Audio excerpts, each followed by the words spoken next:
Mr. Chair, council members, and participants, we are now live. Thank you. Good morning, everyone. This is a public hearing of the Committee on Public Safety regarding two resolutions. Resolutions numbers 220-303 and 220-254. And before we get started, Mr. Glass, will you please read the required announcement for the public? Thank you, Mr. Chairman. I understand that state law currently requires that the following announcement be made at the beginning of every remote public hearing as follows. Due to the current public health emergency, City Council committees are currently meeting remotely. We are using Microsoft Teams to make these remote hearings possible. Instructions for how the public may view and offer public testimony at public hearings of council committees are included in the public hearing notices that are published in the Daily News, Inquirer, and Legal Intelligencer prior to the hearings, and can also be found on phlcouncil.com. Everyone who has been invited to the meeting to testify should be aware that this public hearing is being recorded. Because the hearing is public, participants and viewers have no reasonable expectation of privacy. By continuing to be in the meeting, you are consenting to being recorded. Additionally, prior to Councilman Jones recognizing members for the questions or comments they have for the witnesses, I will note for the record at this time that we will use the chat feature available in Microsoft Teams to allow members to signify that they wish to be recognized.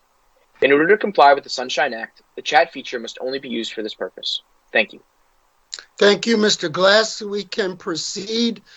Will you please call the roll so we can establish a quorum? And will members please say a few words so that your image appears on the screen? Yes, Mr. Chairman. Councilmember Green.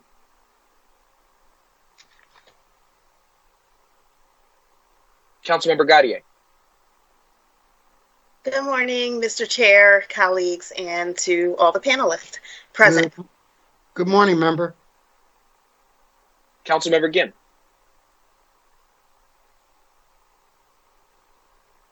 Councilmember Brooks.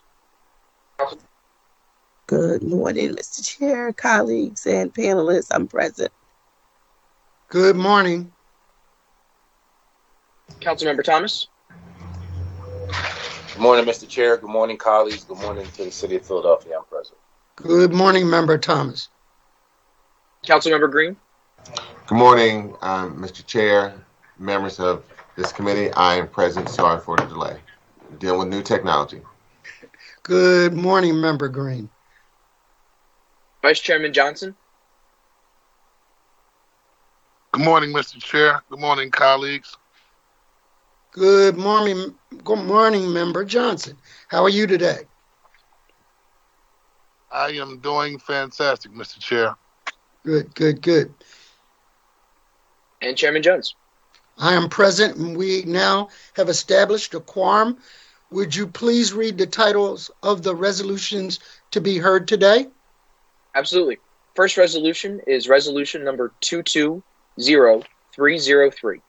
A resolution authorizing the Committee on Public Safety to hold public hearings examining the use of technology to solve shootings in the neighborhoods surrounding the 57 blocks where 10 or more people have been shot since 2015. And resolution number 220254. A resolution authorizing the City of Philadelphia Council Committee on Public Safety to hold public hearings to explore the role of the Philadelphia Police Department Neighborhood Services Unit as a part of the city's comprehensive response to the widespread prevalence of abandoned vehicles in the city of Philadelphia, and to examine enforcement practices, preventative measures, and potential solutions necessary to address this problem. Thank you so much. Member Gaudier, would you like to give an opening statement about your resolution, or would you like to wait until it is heard?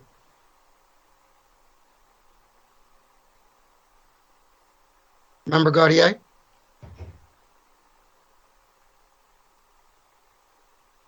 I will take that as she will wait until her part of the hearing is about to proceed and give an opening statement. Well, I will take the liberty as Chair of Public Safety to talk about the resolution regarding the blocks that have been identified with 10 shootings or more. And the use of prevalent technology and other sources to kind of address those established areas of gun violence. If you live in those neighborhoods, you already knew them before the Enquirer's article. You knew them because that's the area that you probably won't utilize to go grocery shopping or to stand on a bus stop, because you knew that that was a hot area. In the area I grew up in, there's a strip, 54th Street, that goes from Montgomery Avenue to Arlington Street. On that strip, it is more dangerous to walk that strip than it is to walk in separate parts of the Ukraine. I say that not tongue-in-cheek. I say that because of the decades of violence that has occurred in that particular area. And so as we start to unwrap the packages to figure out why, instead of pulling people out of the stream, to go upstream to find out why people are jumping in, we can utilize technology to better protect the public. It came to our attention in the last budget cycle that many homicide detectives did not have cell phones, did not have the ability to consistently communicate with the administration, but also victims of gun violence. And we addressed that by making sure they had technology. We are now moving to progress to be able to coordinate those same cell phones with cameras that are in those hotspots around the city of Philadelphia. Why?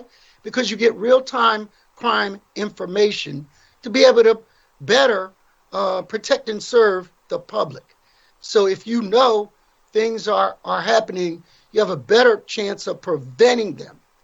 And I use the word preventing as an important part of this statement. It is one thing to memorialize a shooting by having it on a camera. It is quite another to prevent that shooting by disrupting those activities before they occur. So we want to take a look today as what processes are available, how we've evolved as a city utilizing technology. We realize that we are in competition with actors that utilize social media in a way that it was never designed to be taken advantage of when it was created. But we have to keep up. We have to be able to provide law enforcement with the proper technology. Things like Nextdoor are an important part of it. If things are happening in a community, neighbors deserve to know, to be able to take precautions in an area, from everything from car break-ins to active shooters, so that we are all on the proper footing to be prepared to protect the community that we are here to serve. So with that, I wanted people to kind of know, and I think it might be worthwhile saying that we do not want George Orwell's 1984. Now, tell how old you are if you know what I'm talking about. It was required reading when I was coming up, and it was about an intrusive government and society that took away privacy rights from the public. Well, since 9/11, a lot of that thinking has evolved. We have the Real-Time Crime Center down at Oregon Avenue in Member Johnson's district.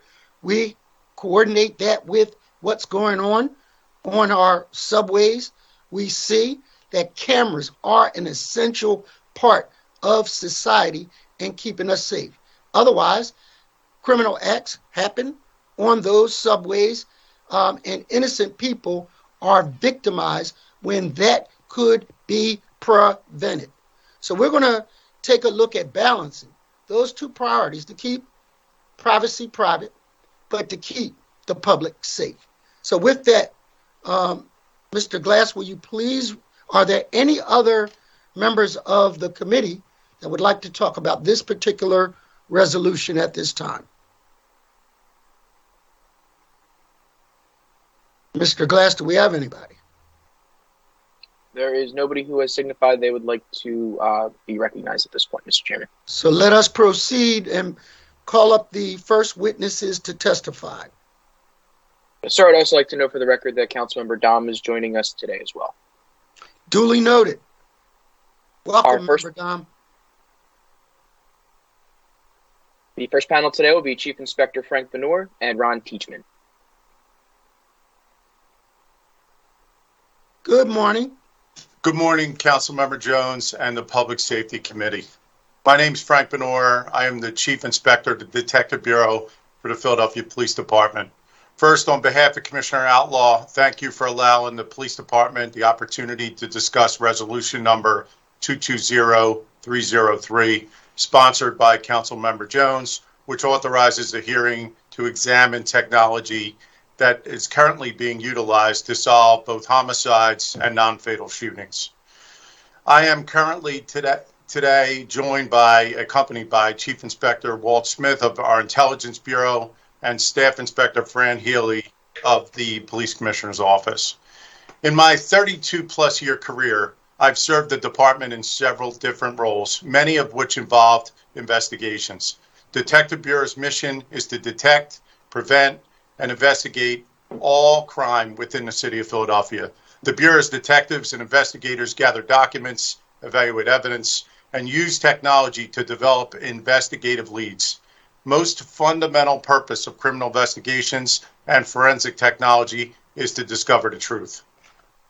In the past, criminal investigations mainly consisted of the detective's ability to find witnesses of crimes, conduct interviews, and develop probable cause to arrest those responsible for committing criminal offenses.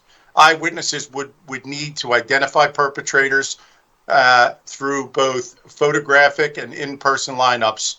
In order to successfully prosecute these criminal cases, witnesses would need to give credible testimony. Another skill that the past that made detectives successful is their ability to interrogate offenders and obtain confessions within the boundaries of the United States and Pennsylvania constitutions. Most successful investigators of the recent past always had the ability to develop information through skillful communication. The ability to communicate continues to be important.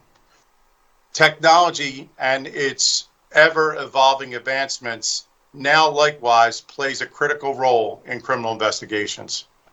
Today, the very best detectives employ technology to solve crimes. The fundamental purpose remains the same, however. The methods of finding the truth in the majority of cases today lies in investigators' ability to use technology to solve crimes. Today's investigators respond to crime scene just like detectives of the past. The difference is the evidence they now seek and collect has changed. Once a crime scene is located, detectives still look for forensic evidence such as fingerprints, ballistics, hair, blood, and of course, witnesses. But today's detectives also focus on locating digital evidence, which in many cases gives investigators the ability to see the crime firsthand and quickly develop suspects. Detectives, likewise, make expansive use of video evidence, not just for identifying perpetrators of crimes, but also in locating evidence, such as touch DNA and fingerprints. Cell phone technology has also become very helpful in criminal prosecutions, and without being too specific, the digital evidence that cell phones produce gives investigators the ability to connect people to people and people to locations. Other technology used by investigators is the ability to search, preserve, and collect social media data. The significant amount of digital evidence is posted today on social media. Forensic technology has likewise evolved. The collection of ballistic evidence and the rapid analysis of the National Integrated Ballistic Information Network, NIBIN, which gives investigators the ability to quickly link bullet casings to specific firearms further our investigation efforts. This system also links shootings by matching fired cartridge casings at different crime scenes. Also, rapid DNA collection and the analysis has also developed into a tool used in nearly every offense committed with a firearm. Detectives now collect DNA and submit the DNA to our police department forensic unit, in which they attempt to scientifically identify who had contact with key evidence found at the crime scene. All of the investigative techniques required investigators to develop knowledge through training, to learn the latest methods to develop digital and forensic evidence. The search warrants are required in nearly every instance in which these developed processes are utilized to collect evidence. Detectives must learn the proper way to present such evidence in court and articulate how the technology is used to identify specific offenders, exclude other suspects, and ultimately solve specific crimes. In all these cases, special equipment is utilized to collect, store, and enhance digital evidence to solve cases and ultimately support the police department's effort in both reducing and solving crime. This concludes my testimony, and I am happy to answer any questions council may have this time. Thank you, Councilmember Jones, for this opportunity. Thank you for your testimony. A couple of things come to mind. And if you think back to the days where you might have had a magnifying glass looking for prints, we've evolved a great deal, both as society at large, but also the methodology by which people involved in criminal acts communicate. Two things come to mind. One, Zaire Jones on Simpson Street. Zaire Jones was a 7-year-old young man playing on his porch, which tens of thousands of kids every day should be able to do. A shootout ensued, and I would be remiss to say that Simpson Street was one of those blocks that had a high amount of criminal activity. We put cameras there as a first response to be able to try to at least get better intel about what was occurring on that block, what type of drug activity and the like. But no camera could have prevented the shootout that happened there. But what that camera did in a block where people were reluctant to point out perpetrators and who was involved, because after you guys and we go investigate and we leave, they have to live there. They have to live there. And so witness intimidation, witness relocation funds are low. It is a reality they live with every day. But that camera served as a fearless witness to that particular crime. And what happened was the images went out, suspects were identified, and before we knew it, they were on social media, by the way, saying how sorry they were and that, it wasn't their fault and blah, blah, blah, but they had no other choice but to turn themselves in. If that technology was not there, that might have been a different story. The second example I will use is in a part of my district that really doesn't know crime on a daily basis. They are a middle neighborhood that middle class, and the kids grow up in pretty good environments, right? But because some people want to be rap stars, some people want to be Twitter gangsters, they go on a taunting back and forth with rival neighborhoods. In this one case, they were shooting, I guess it's not a video, but a Facebook Live component of their entertainment rap skills, saying where they were, saying who they didn't like, and people realized where they were and ambushed them. we have a responsibility to safeguard people even from themselves. And so that resulted in, I believe it was 2 homicides in a shooting.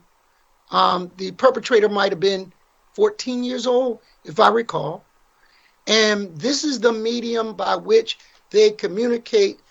And other members, this is not common just to my district, but you can look all over the city where you're going back and forth with these beef, and we have to be wise enough to monitor some of this, giving them their freedom of speech, but they don't have freedom to shoot. And so we have to balance that out. So with that, let's go back to how many, I mentioned the fact that we didn't have enough phones for homicides. How have we dealt with that basic form of technology? Well, the mobility project that was launched sometime last year gave the homicide unit, every member of it, a cell phone. The cell phones were also given to our shooting investigation group now, which started this year. They investigate the non-fatal shootings. There's also several patrol districts that have been outfitted with these phones that all have the connectability to get to the video, to communicate very quickly, and really communicate with the public also, because they're all phones given to them that they could use while they're working. So I know the 22nd, 24th, 25th district officers have been outfitted with them. So that project is still ongoing. They're looking to expand it, but we have much more connectivity with the investigators at least. So on practical terms, day-to-day, boots on the ground, how does working with the Real-Time Crime Center or the district that has cameras help a patrol person when they come on shift to know what's going on in a particular sector? Well, we're constantly, through my office, pushing out what we call patrol alerts. So that could be anything from a missing person, all the way through to someone we're looking for a violent crime that occurred just within a few hours of when it happened. That crime that is, sometimes we'll have images of the individual from video, and now each and every one of them can not only view that stuff through their phone, but through their mobile data terminal within their vehicle. So it helps us very quickly get out relevant information real time so that everyone's on the same page on what's occurring. So, for example, an Amber Alert for a tender age child is enhanced because you have real time and real information to try to locate that young person. Absolutely. A car, a tag, whatever we have that may connect us to a crime that just occurred, we get out to everybody we possibly could that's working at that particular time.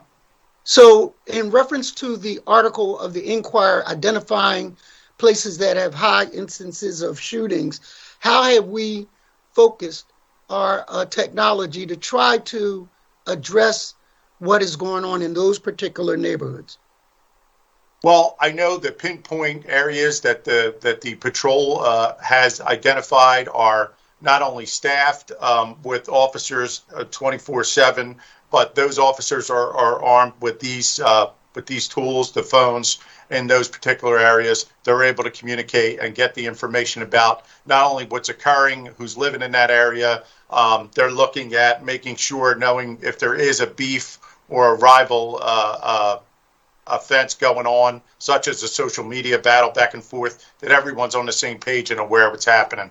It's very important. And not only is that going over on a daily basis by the captain and the supervisors, but each day there's a conference call where we develop and push out information that we have, and it's done through Deputy Commissioner Dales every morning, and we make sure that we're all on the same page.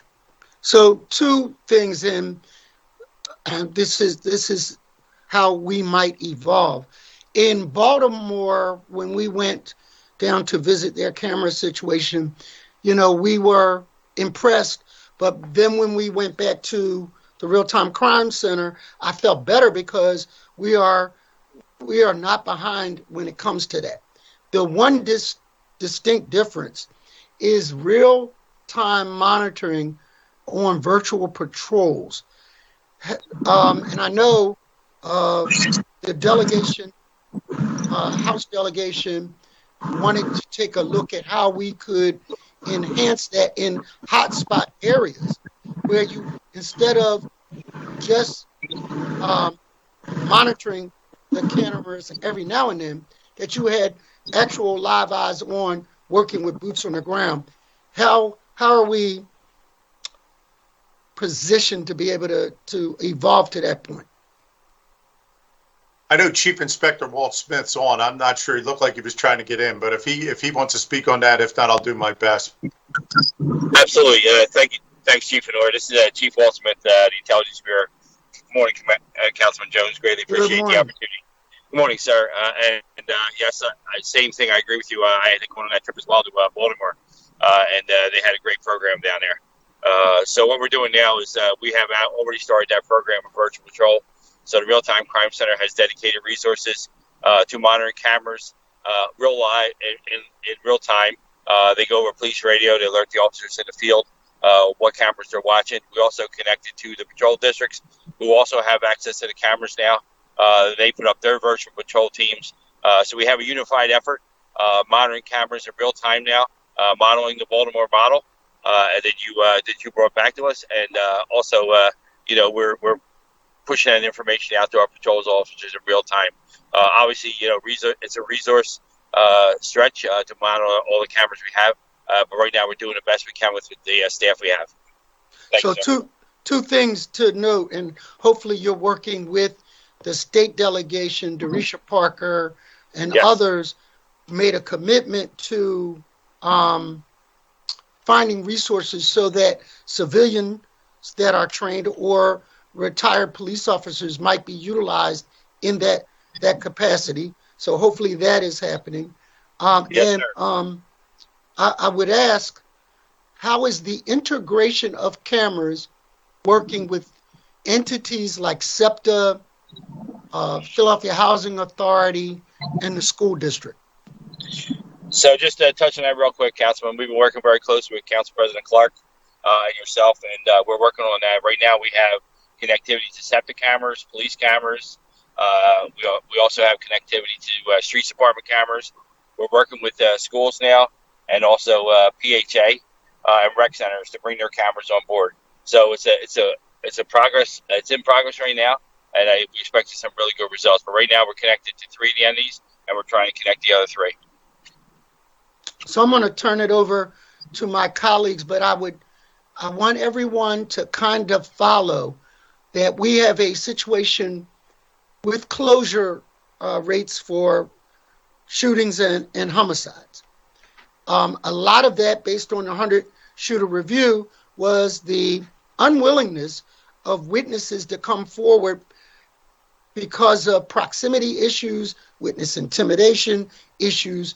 So and I've been in arraignment hearings down in the basement of the Criminal Justice Center where, but for those cameras, those shootings would remain a mystery.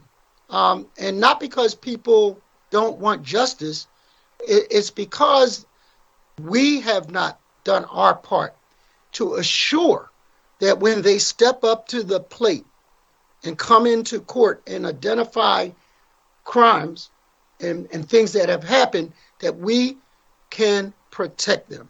So this camera sequence and staffing of cameras working in coordination with handheld devices is an important tool to do closures of shootings.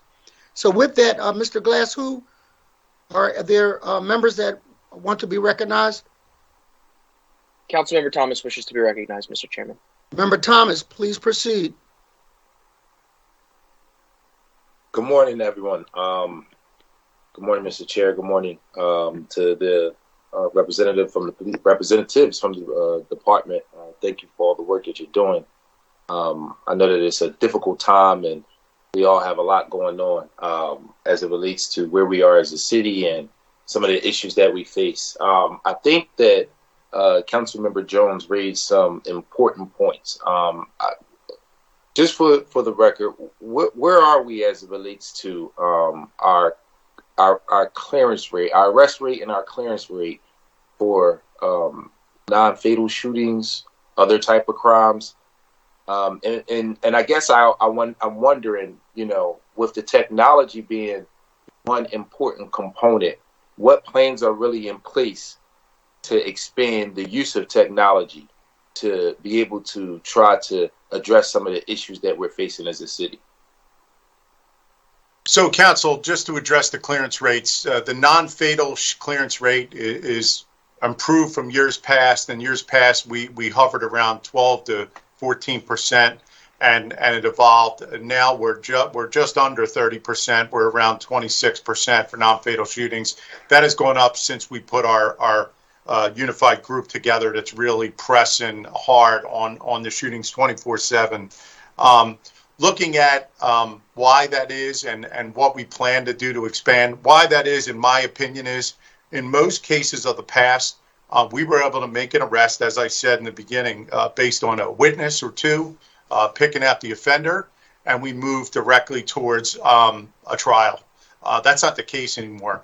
This digital fingerprint that we need on just about every job, and when I say that, we need to look at cell phone evidence. We need to look at video evidence. We need to look at social media evidence. None of that is done overnight.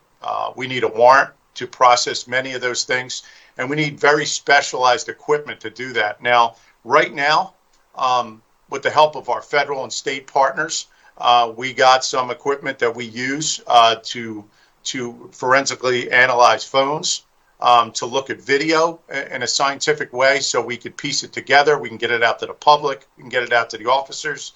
That equipment, it comes with a cost. And right now, we were able to send some officers to training, Secret Service, FBI, and as part of that training, we get the equipment. And it's great, and they get some really good training. It's a very limited number of officers that we're able to do that with. Here's the problem with that. Just like your cell phone goes through an update every so many weeks, and then probably in every 2 years, you probably have to get a new cell phone because the cell phone's pretty much outdated and moving too slow. Well, this technology that we're using to analyze this evidence, it comes with cost of updates. It comes with cost of licensing, and that's proprietary cost. And all of you know, and I'm not going to explain that our procurement system limits your ability to just go out and buy these licenses. So we have to go through procurement. It's proprietary. It's bidded out, and sometimes it moves very slowly.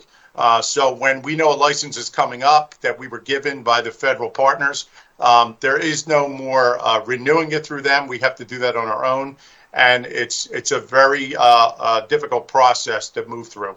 So we're working on it. Like I said, we do it with very limited number of people, and it's very very difficult. So all that being said, these clearance rates move slowly because this analysis takes a while, and you can imagine it's really done on every case. Every case we have that's a shooting or a homicide has some digital evidence that we need to process.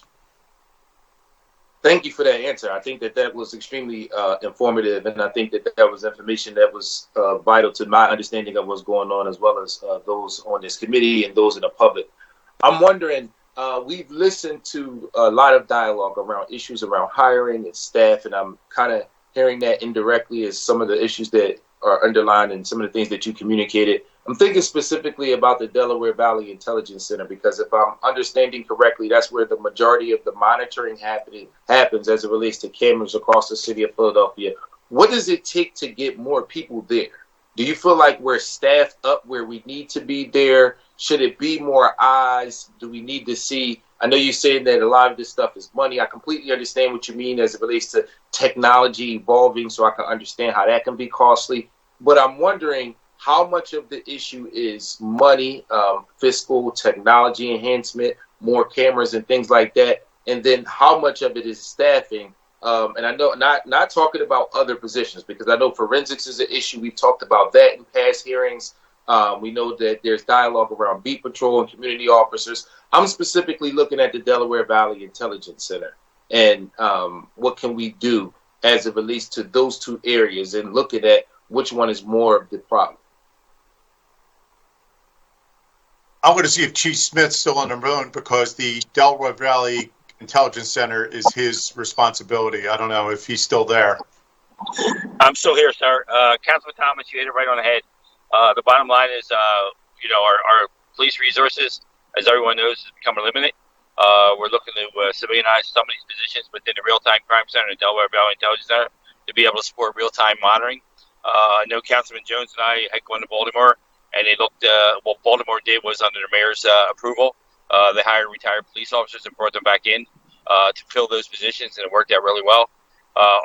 What we were doing currently, or what we are doing currently, is we're hiring civilian positions with the support of the city council and obviously the police department budget to be able to support staffing. And right now, we have no problem hiring folks. It comes down to the budget itself. So hiring civilian analysts, we have done it already with council support in the past, and we're looking to do that to expand our video monitoring capability. We have numerous cameras throughout the city. And monitoring real time, as Councilman Jones says, is very important because not only do we see something happening in real time and possibly prevent something, but we also ensure that the community is aware that we're the eyes and ears watching our communities all the time. How many vacancies do you have?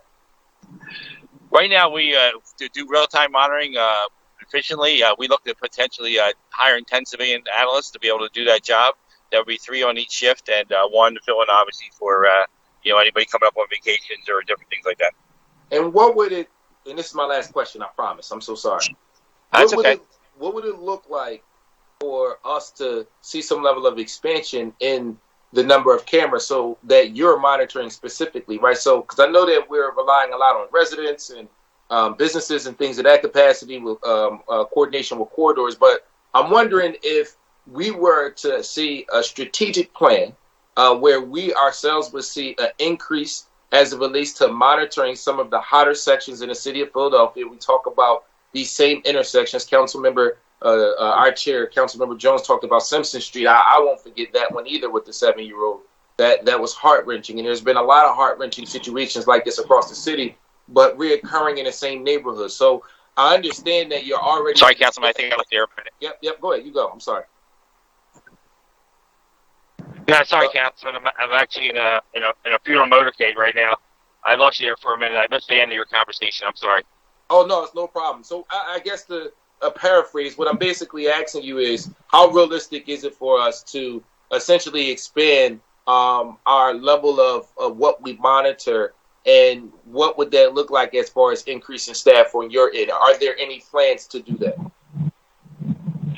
Yes, that's something we had put in originally for the police department budget. I think it's under review right now.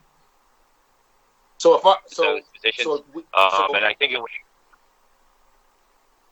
So as part of a budget increase, we would see an increase as it relates to the Delaware Valley Intelligence Center. Is that correct? That's correct, sir. Okay. I'll stop my line of questioning. I'll come back for a second around. I think I took up enough time. Thank you, everybody. Thank you for the work that you're doing. This was extremely informative. Thank you, Mr. Chair. I think you're right on point, Member Thomas, as to how we create a strategic plan. I think that was the phrase you used, to better utilize technology, particularly in the hot spot areas, so that we are coordinating. There's so many different connectivity issues, whether it's with PHA, whether it's with SEPTA, whether it's with private cameras. The door cameras are a big deal now and are a good part of preventing and apprehending criminal activity. All you got to do is look on Nextdoor. Nextdoor, they're looking at people breaking in cars and sharing that information with neighbors, which I think is good. Who do we have next, Mr. Glass? I think it's Member Gaudier. No other members are signified in the chat at this point, Mr. Chairman. Okay. Then I would like to switch to say, how are we? There's the spot shotter technology, and I keep getting different responses. We are using some form of it. We aren't using some form of it. So the question is, are we? Where are we? And what has been the results? I'm told, Councilman, we don't have the product ShotSpotter in the city at this time, but we have what we call the acoustic gunshot detection system. It's deployed in numerous locations throughout the city. I don't have that in front of me, but I'm sure we could provide that to you. And what it does is it has a camera, it has a microphone. If there's a gunshot detected, the camera moves directly to that area. It's monitored, and obviously 911 police radio is alerted immediately, and we respond to that area. So that is the system we've been using, and there have been several success stories with it. I don't have any of them with me, but I'm sure we could provide them. I think it's important to, if there is a beta test with this technology, for us to review the results and in its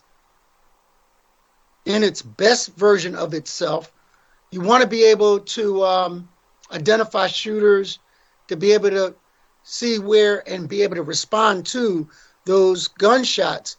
And we have the folk that use the spot shotter technology testifying next. But it would be important to quantify where we have it, how successful has it been, has it reduced shootings in a particular area, and its effectiveness. Do you know the difference between the technology we're using and the technology that Spot Shotter has? ShotSpotter. I'm told through our intelligence people that there is research being done on it. I don't think we have results as of yet, but I will make sure that they're forwarded to you as soon as they have some sort of product showing you what we're using and how it's been effective. Particularly when we start looking at those particular hot spots where we know 10 or more shootings are, that type of technology alerts people. One of the things that I noted in my research was that people get immune to the sound of gunfire. And if I hear it every night in my area, and all of a sudden I start to get numb to its effects and say, you know what, somebody down the street will call. And that kind of a desensitization of gunshots, it is not normal. We should not live in communities where you have nightly gunshots. And there are people in particular areas of my district that say every night, particularly during summer, we hear gunshots. Don't know where it is, don't know what happened, don't know who responded to it, don't know if anybody even called. And at least if we memorialize that there is gun activity there, we can add resources to that area to try to calm that particular area. So with that, are there any other members looking to ask questions? If not, Mr. Glass, can you call up the next group to testify? No other members have signified in the chat at this point, Mr. Chairman, so Ron Teachman will be the next individual to testify. Thank you, Mr. Teachman. State your name and title for the record and begin your testimony. Thank you, Chairman Jones. My name is Ronald Teachman. I'm the Director of Public Safety Solutions with ShotSpotter. I'll be testifying, but I am joined on the meeting silently by my colleague, Jack Pontius. Please proceed. Thank you. Can you see my screen okay? No, we cannot. I see you. I don't see any side screen you might have. Okay. Do we have sharing capabilities, Mr. Glass? He should have, Mr. Chairman.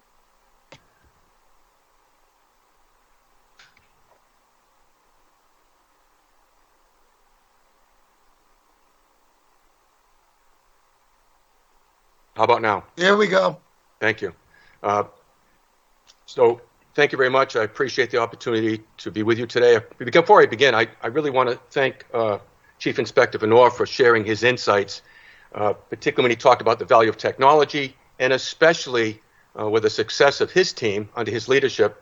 The ability to communicate is essential, and I would absolutely agree. And what you're going to hear over the next several minutes is a technology that communicates about gunfire.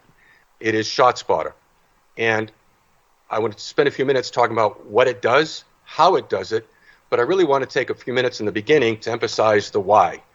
Why is this something that you should consider bringing to your city in Philadelphia? A quick introduction of myself, because it'll give context to my commentary. I've been with the company 6.5 years, but I spent 30 years in law enforcement prior to joining ShotSpotter. I was twice a customer because I installed ShotSpotter in both cities where I served as chief. So I've been through the funding, procurement, installation processes, and getting it adopted successfully by the officers and socialized in the communities where it was deployed. Let me begin my comments, my testimony, by telling a story. And that is tonight, as you well know, in some neighborhood of Philadelphia, there'll be gunfire. What you may not know is that gunfire will not be reported to the police in most instances. What the police get by way of 911 calls is just a small slice of what's really going on, only about 20%. And how do we know that? Well, independent academic research has shown this, but we also know this from our customers, because after we deploy ShotSpotter, we ask them to check how often 911 informed them of those same incidents that they got ShotSpotter alerts. And you can see this random sampling of our customer base of how poorly 911 performs for ShotSpotter or gunfire communication. My own experience in South Bend, by the way, my most recent deployment was only 11%, which means I'm 89% unaware of what's going on. Imagine your doctor treating you for a disease and only having 11% data about what's going on with you. You wouldn't be satisfied with that diagnosis based on such poor data platform. Similarly, as we try to address the social disease of gunfire, we need data. Now, Chairman Jones, you just touched on a few of these issues. Why don't people call 911? And your observations are spot on. People don't call because they're not sure what they heard is gunfire. They think someone else is going to call. They're afraid of retaliation, or they become numb to it, desensitized to it, to use your term. And so if the police are only getting 20% notification at best, and I'll talk in a few moments about how that may be inaccurate, incomplete, and even misleading from the 911 perspective, as we measure the police performance, whether it's saving lives, solving cases, and we just heard about solvability, or just engaging the community and deploying resources effectively, the chance of success for a police department without gunshot detection is well less than 20%. Meanwhile, the shootings continue, and this spreads fear in the community, and also on an individual basis can be traumatizing. Let me give you that perspective of a resident of Philadelphia with this persistent gunfire. Waking up at night, in the middle of the night, say at 3 o'clock in the morning, they comfort a child who's crying, and then at some point go to the window of the house, peering through the blinds. They're waiting to see a police car. They think the police know. They don't understand that 80% of gunfire is unreported. They project omniscience to the police, and I say this as a former law enforcement veteran, because their perspective is based on television where every crime gets solved. They think it's just like on TV. So as they look out their window, if they think the police know, but the police don't show, what might they think about their police department? They might think the police department doesn't care. And this is what I find most troubling, especially as a former chief, because then they might say, why don't they care about me and my family? And this is certainly not what's happening in Philadelphia. We know the Philadelphia Police Department is caring and professional, but the perspective of maybe of one of your residents, your constituents, is they think there's a deliberate indifference based on race or class or some other, like immigration status, whatever their protected class is. And so this creates a vicious cycle. The gun violence continues. There's a negative perception about the police department. This erodes community trust, and it puts officers at risk. Now, let me quickly give you an overhead view of what's happening in areas where you do not have gunshot detection ShotSpotter. That gunshot never gets called to the police. And by the way, for police officers that are on this call, I'm sure they're thinking to themselves, is that 20% legit? And I would say, ask any Philadelphia officer, how often do you get sent to the local hospital trauma center on a gunshot wound victim and you had no corresponding 911 call? That's in a contact shooting. Imagine all the other shots fired that never get called in. But let's say someone does call the police and they say they just heard gunshots without any more information. Where do we send the officer? Probably to the caller's house to try to extract more intelligence to help solve the case. that may put the officer in harm's way driving through the danger zone because we don't know where it is. We only know where the caller is. Even if the officer comes from a neutral location, say from the north, down to the house, they're going to waste critical time talking to the caller, trying to establish more information for their case, and they'll set up a search area immediately around the caller's address and find nothing because, according to our customers, the average caller is 780 feet away. That's, by my estimation, 2.5 Philadelphia Eagle football fields from the actual crime scene. Meanwhile, someone is shot and bleeding out. We can't get to them with immediate first responder care and transport to a trauma center because we're in the wrong location. So not only is 911 not informing us comprehensively, it's misleading us as to location. And if we don't respond comprehensively to gunfire, and if there's a narrative in the house that the police don't care, parents and grandparents don't let their kids use playgrounds nearby or even leave their home after school, there's a diminished quality of life, and it also leads young men to self-police, to join gangs or groups for their own protection or that of their family. This is the dynamic, the phenomenon when gunfire is normalized.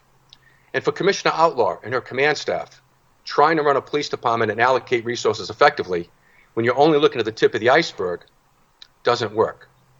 As the axiom says, you can't manage what you can't measure. So at ShotSpotter, we ask, what if there's a way to address all these concerns? Officer safety, public perception, community trust, and violence reduction. With ShotSpotter, you can detect, protect, and connect. Detect the shots, the spots, and the shooters. We'll give you a comprehensive notification of gunfire with precise location and a lot of information for officer safety, but also helping to lead to solvability. We'll help protect your personnel and position them to better protect the public, and also help protect the plan. That is, give legitimacy, data-driven decision-making, and intelligence-led policing to allocation of resources. And then finally, I'll touch on connecting. Connect with the crime scene, connecting capabilities like technologies, like cameras, but also integrating with other strategies with our stakeholders, both governmental and nonprofits. And finally, connecting with the community. So let me talk about detect. How does it work? What does it do? Well, we will tell you what happened, when it happened, and where it happened. That's what ShotSpotter does, and I'll show you in a few minutes how that happens. Where do we deploy? Where you tell us to. You're the customer. You determine what neighborhoods that you want ShotSpotter to cover. We set up our acoustic sensors on rooftops of buildings in the coverage area that you have outlined, and then once the system is deployed, much like your cell phone system has been deployed with your vendor putting up cell towers and small cells throughout the city, we would have the same responsibility. We build the infrastructure and responsible for maintenance of that infrastructure as well. So when a gunshot occurs in the coverage area, that acoustic event radiates out and the sensors detect and locate. They can hear gunshots up to a mile away depending on acoustic atmospheric conditions, and we sound check with a timestamp to each detection. That's how we locate, basically through triangulation. Now, once we've detected and located, all that information goes up to the cloud where machine classifier filters out the extraneous noises that are not gunfire. But to confirm it's gunfire, we send all the information to an incident review center where trained acoustic technicians will review the event, listen to the audio recording, look at the waveform configuration, and most telling to differentiate other noises from gunfire is they look at the monitors in front of them. They know where the sensors are located and look to see for sensor participation. That is to say, if it's omnidirectional, it's probably not gunfire. If there's some directionality, if it's linear, because gunfire tends to be acoustically in one direction, they can determine that it's gunfire and not be sending the police officers on false positives like fireworks and so forth. All that process at two-factor classification takes less than 60 seconds. Now, all this information goes out simultaneously to your 911 communication center, to your Delaware Valley Intelligence Center. It can go to desktops at police headquarters and detectives. It goes out to squad cars out in the field, to officers' phones, and even to their smartwatches. And we perform both on Android and iOS platforms. Now, quickly, a couple of examples of how we protect. Imagine the officers on patrol, detective or uniform officer. In their squad car, they've got computer-aided dispatch running. This alert would tell them there's gunshots in the coverage area. They click on the screen and get this. They could see the number of rounds fired. In this instance, we have direction of travel, showing that the shooter's going northwest at 15 miles an hour. I'll just blow that up so you can see it. Another example, 16 rounds fired. They would have got that audible alert. Here we have the number of rounds. As I said, a 25-meter, 82-foot radius. That's the outside radius of our coverage to show exact location.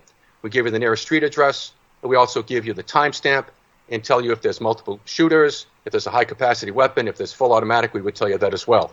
And while the officers are en route, a timestamp of every shot fired, as well as a sequence of shots. Sequence is really important to determine the primary aggressor with adversarial shooters. In an officer-involved shooting, it's imperative to know if the officer's use of force was justified, and this tool can help in that investigation. Here we have another example. If the officer wanted to hear the audio of the gunfire, we capture the audio and send it out to the officers out in the field. We also give them a street view. We integrate with Google Maps directly so they know the neighborhood they're being dispatched to. If they're not familiar because they're covering somebody else's beat, this really helps them for officer safety for a tactical response. And if they don't know how to get to that location and they have location services on their department-issued phone, we can, just by hitting an icon, navigate for them where they are and where they're being dispatched to on whatever navigation tool they prefer. Last example, and imagine sending one officer on a fireworks call, but thankfully in this instance, ShotSpotter alerted and determined that it was gunfire. Not only gunfire, but high capacity with a multiple shooter situation. You can see what looks like a T-intersection and railroad tracks, but with the 3D view from street view, we know it's a railroad bridge. Now we know to send sufficient personnel to cover each end of the bridge and a couple at street level to better protect the public in this high threat situation.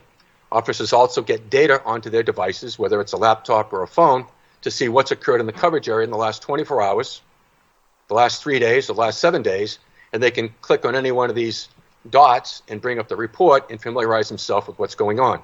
From the command staff view, to legitimize the plan, they can look and see what clusters of activity and deploy discretionary resources like overtime, task forces, and street crimes unit to better protect and serve in areas of persistent gunfire.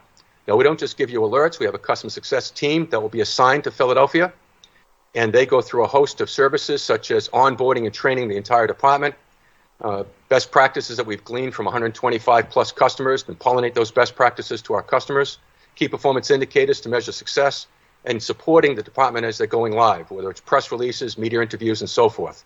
And we stay in touch with you 24/7, 365 with consultative services.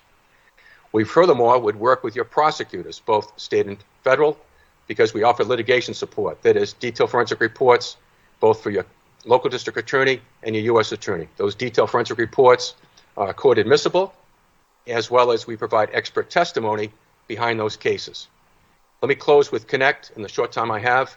You already heard Chief Inspector Venor speak about NIBIN and the importance of forensic technology. Let me just show you how this can work with ShotSpotter. We get you to that scene. Those cases be put into NIBIN. If there's a subsequent fatal and non-fatal shooting, that scene is also collected evidence, and we get a match. But again, now we know to go back to scene A that you wouldn't even know about with 911, and hopefully develop enough information to prepare an affidavit for a search warrant, execute the search warrant, and find the gun, because scene A and scene B are now linked. We heard extensive testimony about your camera system. ShotSpotter can integrate with not only cameras, but a host of technologies, feeding the data right into your real-time crime center at the Delaware Valley Intelligence Center, and with CAD and RMS, not only video management that can pan, tilt, zoom camera that you may control, but also, as you said, Chairman, recognizing ring doorbells, as well as gas station cameras and bank ATMs. We tell you where and when, so you can go back and look at those resources. License plate. I'm gonna have to interject. I always enjoyed the technology presentation, but we have an extensive list of people to testify in the next resolution. Quick questions.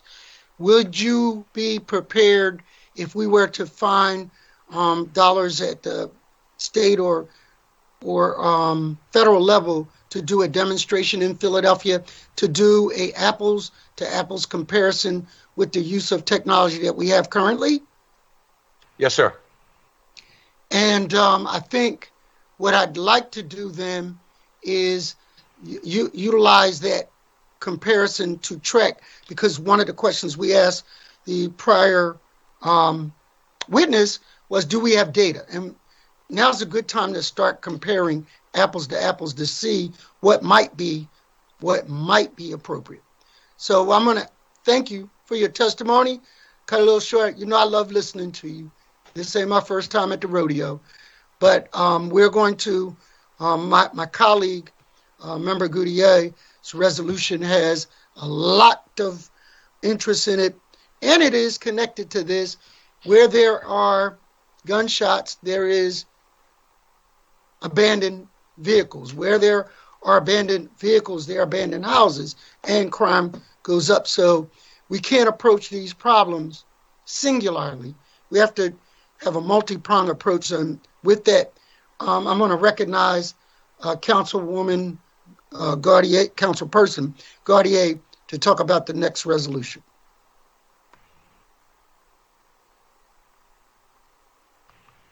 Thank you so much. And I think we have a presentation we want to get up and running. Sydney, you want to tell me when you're ready? You're good to go, council member. Okay. Good afternoon, everyone, or good morning, rather, everyone. Thank you, Mr. Chair, for hosting this hearing and for your continued efforts to improve public safety in our communities. Like I said last week at our hearing on illegal dumping, you and your team are working through this committee and outside of this committee to make our city safer, and all of us really appreciate that. Thank you so much. You're welcome. Thank you. We're here today to discuss the persistent nuisance of abandoned vehicles in our city, the causes, the impacts, the current efforts led by the city, and possible solutions. Like the public safety hearing on illegal dumping last week, this hearing is a part of my Just Services PHL campaign, which is calling for immediate investments in basic city services and enhancements to quality of life for neighborhoods that are most in need right now. The images you're seeing on your screen are examples of the complaints we've received during my time in office, with some of these images being taken as recently as yesterday.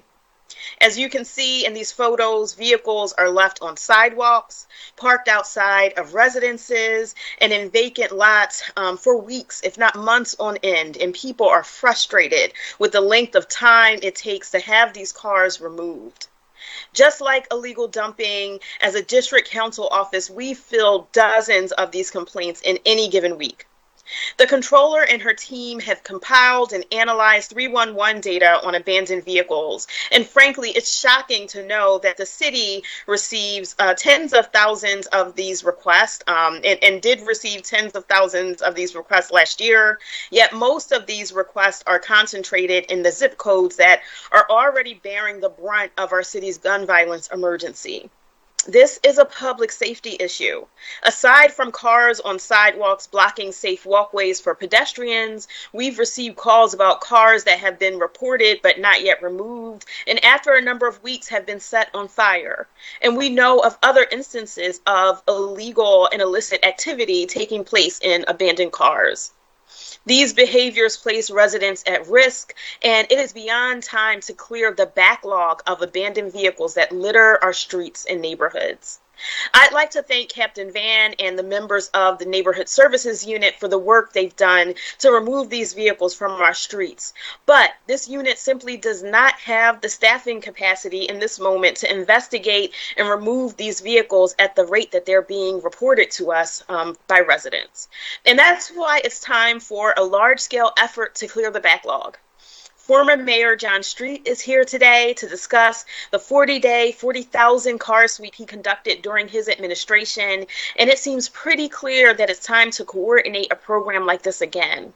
Budget season is the time to call for investments that will allow us to tackle the quality of life issues that are plaguing our most vulnerable residents on a citywide level. As a city government, we must be responsive to the needs and concerns of our residents, and enough is enough. And so with that, I'll say thank you, and I'm looking forward to hearing from our witnesses and addressing this very important issue. Are we assuming the chairship now, Sydney? Yes, council member. And our first panel is former Mayor John Street. Wonderful. Mayor Street, are you there and connected? I am here. Wonderful. Please state your name for the record and proceed with your testimony. And thank you so much for joining us today. Thank you very much, Councilwoman. My name is John F. Street. I am the former mayor of the city of Philadelphia, a former council president of the city of Philadelphia, a former council member of the city of Philadelphia, and a former member of Council's Committee on Public Safety. And I am delighted to be here with you today. I do have an issue, though, and I apologize. I originally had a 10 o'clock meeting, which I changed to 11:30 to be here, and now it is 11:15, and so unfortunately, I'm going to have to abort the formal reading of my testimony with the chair's permission, and then kind of go into some questions about all of it. I was fortunate enough to have a really good managing director, Joe Marks, who helped, along with Joyce Wilkerson, my former chief of staff, craft the testimony. And as I looked at it, it seems really long, but it does have a lot of detail in there that could be useful. And I think maybe the best use of my time would be to because you have the written testimony, and a lot of detail is in there. So I'm available to answer any kind of questions. I first want to thank Councilman Jones, who's the chairperson of the Council Committee on Public Safety. I probably could be a little more effusive in my support for him if he had taken me horseback riding like he promised, but since he didn't, I'm just going to say he's a good council member and a good council chairman, and I'm never going to say anything good at all more than that until I get a chance to ride a horse, or you keep that promise to me, Councilman. And so that's a condition of my doing. Point of information, Madam Chair, duly noted, Mr. Mayor. Thank you. I had to do that to you. I'm so sorry, right? But in any event, and I do want to thank Council President Clark, because I know he's working on this, and I know all council members are really concerned about it, because in a real way, council members are where the rubber meets the road. People can't always find the mayor. They can't always find the governor and a variety of other people, but they can always find a council person. They can always find a district council person, because we have to go home. And sometimes they actually wait for us on our doorstep, because some of these problems are so pressing. But I will summarize and say that at the beginning of the street administration, probably the most obvious and the most frustrating people in this city had was approximately 40,000 abandoned cars that were on the street. And I had made a commitment that we were going to turn our attention to neighborhoods without turning our backs on Center City. So we decided we had to do something about it. So if you look at the details of the testimony, you'll see that the mayor's office, the managing director's office, the police department, the fire department, the Department of Public Property, the Department of Licenses and Inspections, that about 6 or 7 different departments, all came together under the leadership of the mayor.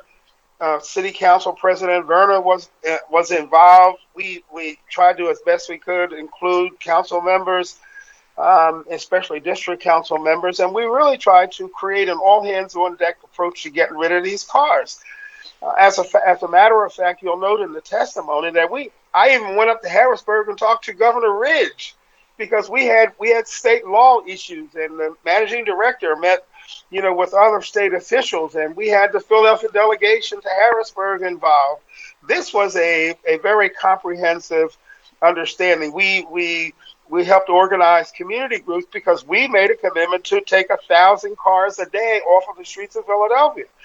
And in the end, the vision was to see 100 tow trucks a day going through the streets of Philadelphia, each taking 10 cars. That's 1,000 a day. And 1,000 a day was over somewhere close to $40,000, 40,000 cars in just a month, a little over a month. And it actually happened. And I have to say that, this program and its success, and people generated a certain attitude. It was easier for us to go out in neighborhoods. It was easy for people to talk. To the district council people, especially here, and to some members at large, you go in neighborhoods, and you can't hardly get a word out of your mouth. They're angry. The cars, some of them have been there for a long time. This is 22 years later. I walked into a restaurant to have a meeting with a council member, and I walked in, and a person walked up to me and said, "I'll never forget the abandoned car removal program," because it is so fundamental, and it is a gut issue for people in their neighborhoods. They can't get their streets clean. Drug dealers are selling drugs out of those cars. They're setting them on fire. They depress property values. It's just a terrible, terrible blight on neighborhoods. And so I'm fully supportive of everything that city council does. I have to tell you, Councilman Dom he was the first person who contacted me about this, because he remembers the program, and I was really, really busy, never got a chance to get back to him in an appropriate way. But I mean, and I keep telling people who ask me about this that this is not a council factional issue. This is not there are no Republican abandoned cars and Democratic abandoned cars. They're just cars that are out there ruining our neighborhoods, and they're a blight on our communities. And so if I can do anything, or if anybody who is in the street administration can do anything, we're here. I mean, we feel neighborhoods and we feel community in a way that we will never forget. And so as tough as it is, and believe me, this is not an easy problem. I mean, it is not an easy problem. It's a hard problem. It's hard because there are all kind of rules and regulations, and there's staffing, and we end up having to find out places to put the cars, to crush the cars, and there were environmental concerns. I mean, there were just an awful lot of issues. But my position is, where there is a will, there is a way. And this isn't a money issue. I'm telling you, it is not a money issue. The amount of money that it would take to get these cars off the street in an organized way isn't as significant as a pimple on an elephant's butt financially. It's just not a lot of money. But the impact that it has on the neighborhoods and on people and on crime and on violence is not measurable. You just can't measure it. I mean, I got a few minutes. I'd be delighted to answer any questions that anybody has. And thank you very much for having me. Thank you so much for giving that testimony, and for having the will to find the way to get rid of these cars. I have just a couple questions, and I'll open to other members of the committee, and I also see that our majority leader has joined us. What did it take to get all of the departments working together and collaborating? And do you think that a large-scale effort like the one you mounted is needed today? Absolutely. The only way this works is if you do it on a large-scale basis. It's not going to work if we try to take these cars one or two at a time. When I first convened this group, I didn't convene a task force. I didn't have a task force. The government was the task force. Right? The government. And it was the mayor who said to the managing director, the chief of staff, and all the rest of the folks, we are going to come up with this plan. And if managing director Joe Marsh were here, he will tell you that the first three plans he came up with, I said, thank you very much, not good enough. And we finally agreed that we needed 100 tow trucks a day, each taking 10 cars, but we had to find a place for them. So yes, it could be done today. No one should not do this because of the money, because it's not that much of a budget issue. It just really isn't. And look, we have a great Philadelphia delegation. I mean, we have senators and state representatives and people, many of which I know. I actually have, there's one Pennsylvania state senator that I can get on the phone almost any time. Has last name Street, and I tell him you have to take my calls because I have naked pictures of you. Of course, he was 3 months old, but but our delegation cares about it. I know, for example, Congressman Evans cares about this, and so this is not a problem that we have to tackle on our own as a municipality. In fact, times change, and I don't know the extent to which all of the state laws and all the regulations are the same today as they were 22 years ago. And I could hardly, when I first went back and started looking at this, and I said, "Oh my God, 22 years ago, that's a long time."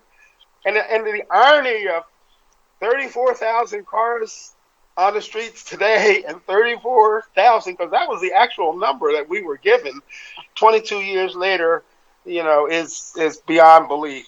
22 years later, we're now back to 32,000 cars, but it is possible. And I think there are plenty of good people who want to make it happen. I would also be remiss if I didn't point out that we had support from the Fraternal Order of Police. They supported this effort. It was a lot of our police officers lived in the same neighborhoods that these cars, have found homes in, and so we reported them. Do you all have time for just one little quick story? Because somebody been around all this long, got a story to tell. So I went to the bedside of every police officer in the city of Philadelphia that was shot in the line of duty, especially, but sometimes even when they weren't. So one day I get called, living at 13th and Jefferson. I get in the car. They take me to Temple Hospital, where the police officer was. I had some questions about why the officer was there. I go there. And it was a little bit of a celebration because the officer is going to live. He had a wound, but it was not the worst thing. And so there was relief that, it wasn't a real bad injury. And so, I'm there, we're kind of talking, and I hear this voice in the background saying, "Mayor Street." So I said, "Well, who's that?" And it was one of those wards that have 4 or 5 beds in them. They're separated by curtains. And so I said, "Well, who's that?" And they said, "That's the guy in the back bed back there. He's over there. He wants to say hello to you." So I go back there, and here's a guy all curled up in the bed. And I lean over to him, and he says in a quiet, kind of, raspy voice, "You took my car." And I couldn't believe it. "You took my car." So I lean over and I say to him, "You weren't going to do anything with that car. You know that." And he said, "That's right." Oh, it was the funniest thing. But these abandoned cars are symbolic and symptomatic. And you really have to do something about them. And that's why it's so refreshing, to have this hearing, and I'm grateful that somebody remembers what happened 22 years ago. Anybody? I can take a few questions. Barbara Grant is trying to help me with my other appointment. I'll give it to Mr. Chair and see if any of the other members have questions or comments. Thank you, Madam Chair. It's so good to hear those stories. I remember distinctly that mammoth effort to remove those cars. So when they were removed, was there a corresponding drop in criminal activities? Because in the same time, you were taking back tough drug corners. How did that integrate? Yes, there was, because we later learned that fire commissioner at the time, whose name escapes me, said that the city of Philadelphia was fighting 400 fewer fires a year as a result of the abandoned car removal program, because people were setting them on fire.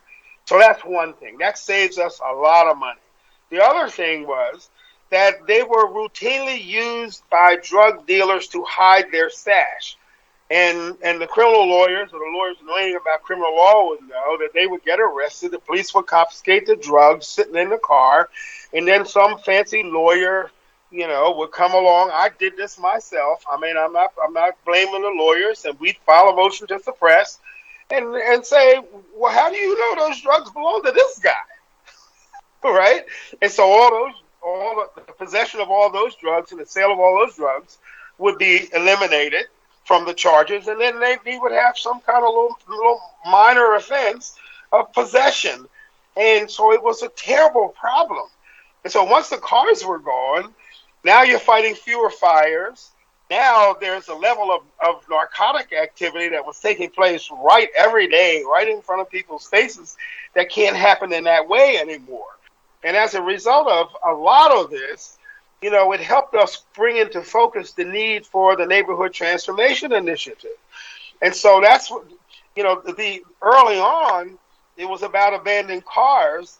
And then when we got the abandoned cars off of the street, while we were out there, while I used to ride my bike all around through the neighborhoods, right, getting exercise and at the same time staying in touch with the community, people said, yeah, and and those vacant lots over there, and there's other dilapidated, deteriorated houses. They're selling drugs out of those houses.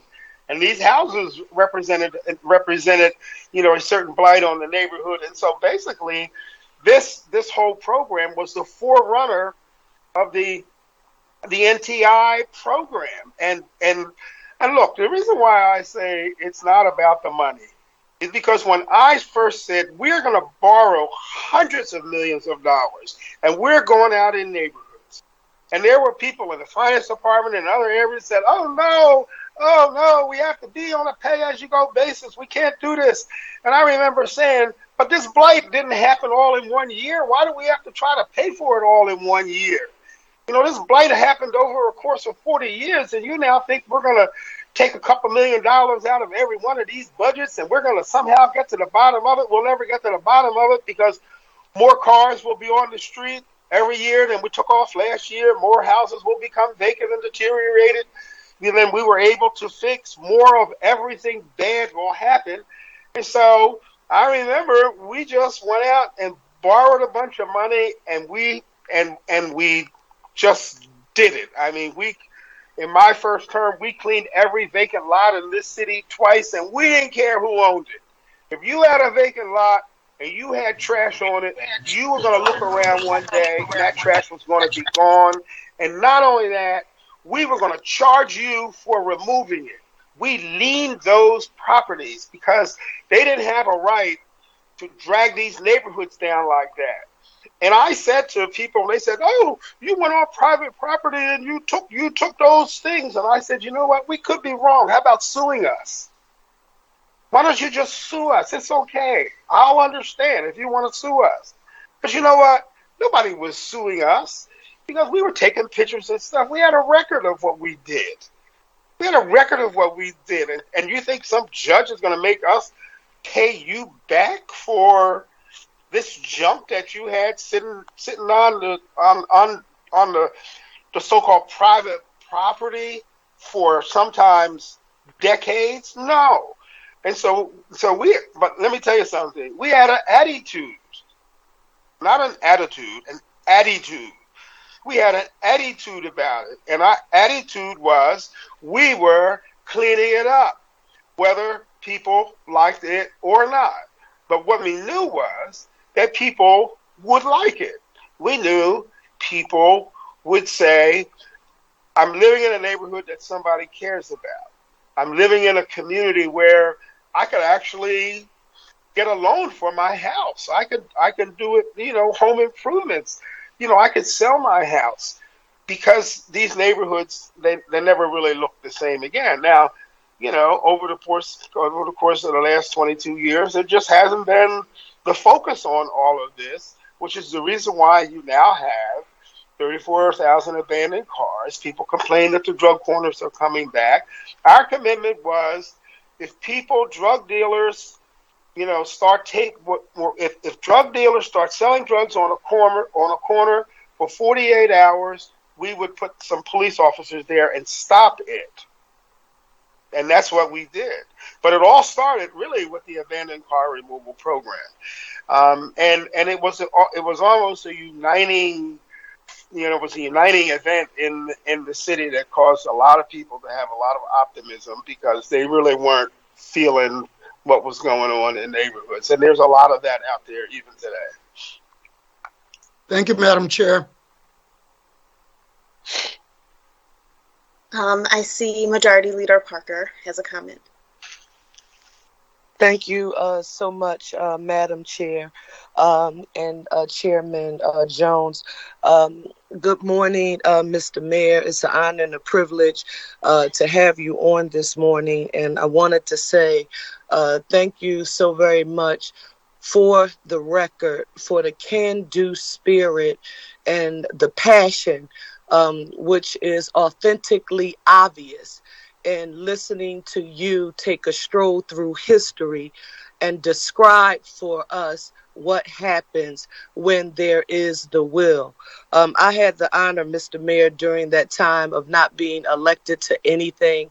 I was a staffer in the office of Councilwoman Marion Tasco, and I can remember when our supermarket visits, dry cleaner visits, and neighborhood-based restaurant visits became just a tad bit easy, because instead of people saying, I called and the cars were not removed, they were saying thank you, because the city council, along with the city of Philadelphia, had actually gotten it done. So just thank you for taking us back through that stroll. I also wanted to say to you, Mr. Mayor, that about 2 months ago, I had the opportunity to stand with Council President Clark, along with Jones, Squilla, uh, Thomas, along with Gilmore Richardson, in announcing a Philadelphia neighborhood safety and community policing plan.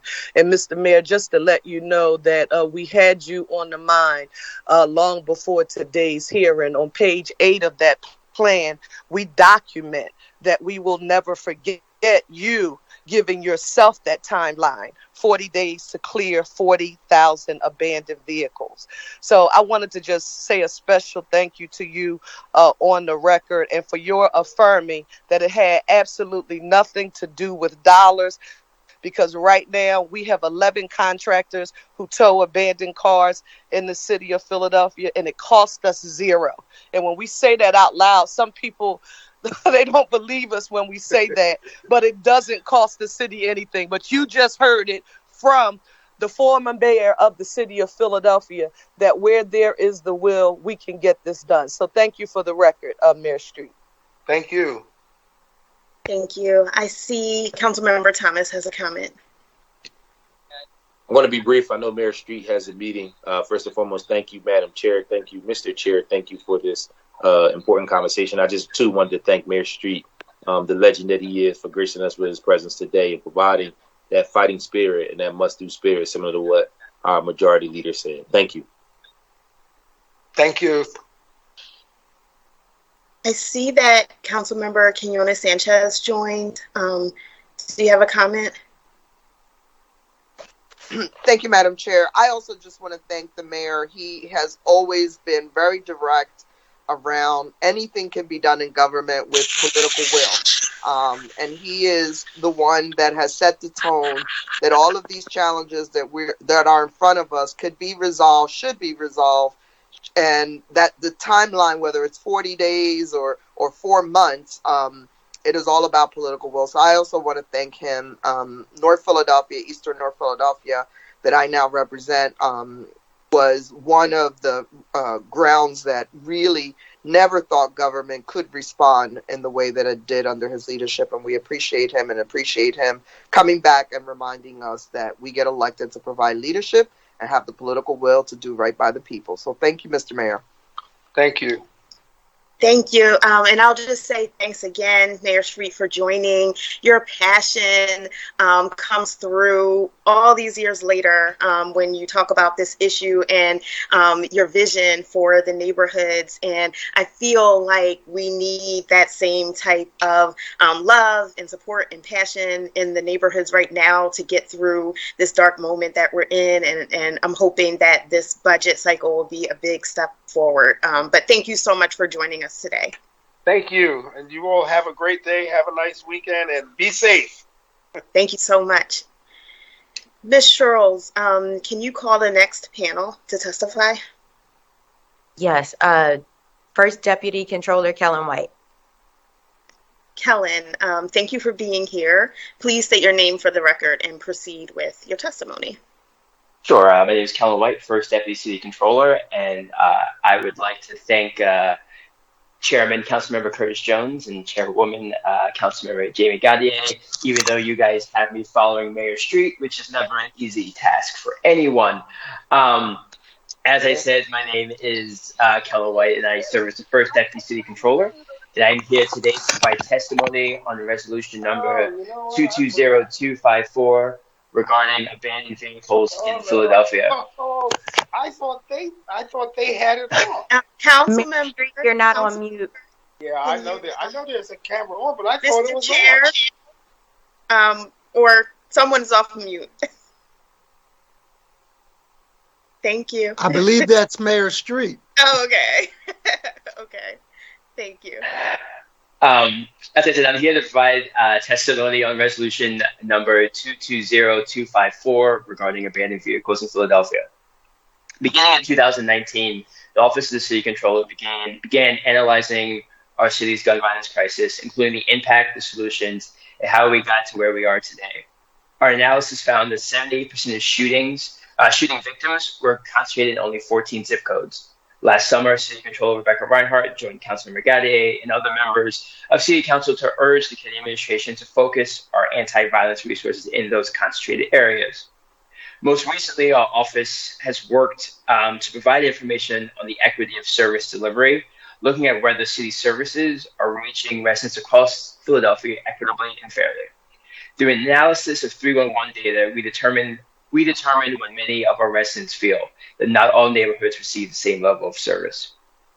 The Philadelphia Inquirer recently reported that there are 34,000 active reports of abandoned vehicles. Though I can't directly speak to the delivery of services or the removal of those abandoned vehicles, our data does shed light on the scope of the problem in our neighborhoods.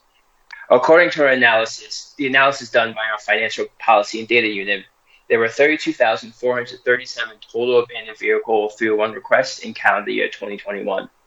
Of those, 57% of those reports came from just 14 zip codes.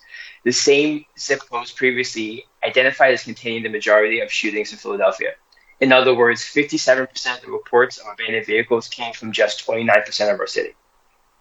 These neighborhoods are those most besieged by gun violence. They are also the ones reporting the most abandoned cars. They're also the neighborhoods with the most vacant property complaints, vacant lot cleanup requests, and illegal dumping reports in 311. These neighborhoods have suffered from disinvestment for decades because of the racist government-sponsored programs such as redlining. This is an issue of racial justice, and our government must do more to reverse the years of systemic racism that have led us to these conditions in our communities. To support these communities and fix these problems, we must understand them. This is why the Office of the City Controller is committed to making data like this available and accessible to all Philadelphians, and of course accessible to City Council. Addressing the rise of the abandoned vehicles and the resulting consequences is an important step in helping uplift the Philadelphia neighborhoods that have been neglected so far for far too long. Thank you for your time and your consideration. This concludes my testimony. Thank you so much, Mr. White. I really appreciate the work that the Controller's Office has done around this issue. You all have shown that there are clear inequities in how service delivery is happening in the city of Philadelphia, and that we need to be doing much more in neighborhoods that are dealing with gun violence. So thank you. Are there any questions or comments for this panel from members of the committee? Okay, with that, we'll move on to the next. I have a question, Madam Chair. Oh, Councilmember Johnson, sure. Yes. Hey, Kellen, hope all is well. Thank you for all the work that you and the controllers are doing around quality of life issues and also the issue of gun violence. I know I seen the email go out the other day regarding, I'm in a whole different lane right now, regarding the assessments, right? Which is primarily going to be in poor areas, though, right? Which also overlaps to the areas that aren't receiving services, right? Which also overlaps with the areas that have the highest level of gun violence. And so, can you just give us an update on the utilization of the dashboard that y'all created that allow the public to map out where shootings and gun violence is taking place here in the city of Philadelphia. Obviously, we have been successful to the extent of providing resources to address the issue, but nevertheless, like my colleague, Councilman Jamie Gardias, always says, we have to be targeted strategically in how we utilize the resources as opposed to taking a blanketed approach, but like surgically, specifically putting the resources and the wraparound services in the key neighborhoods that needs the most services.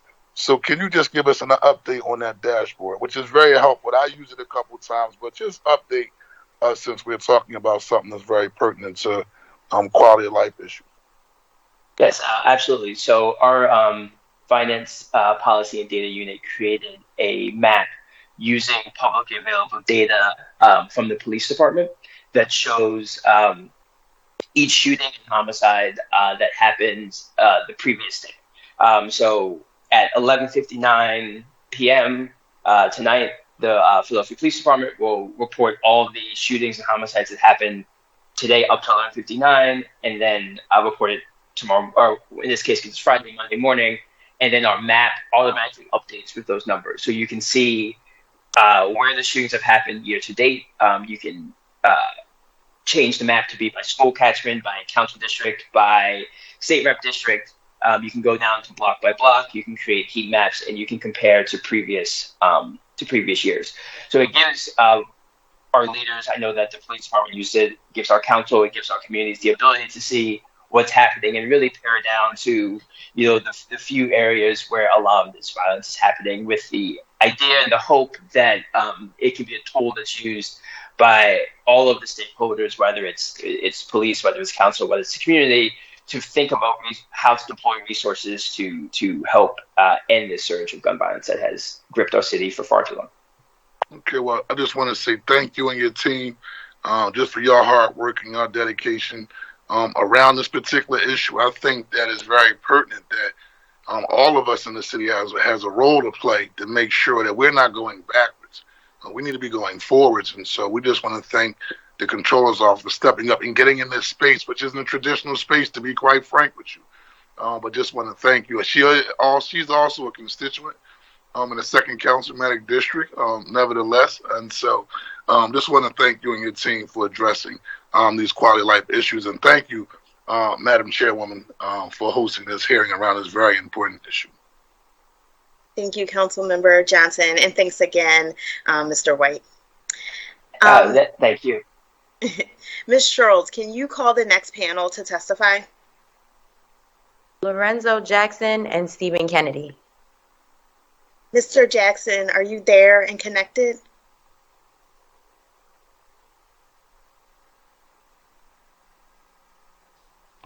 Good morning. Good morning. Please state your name for the record and proceed with your testimony.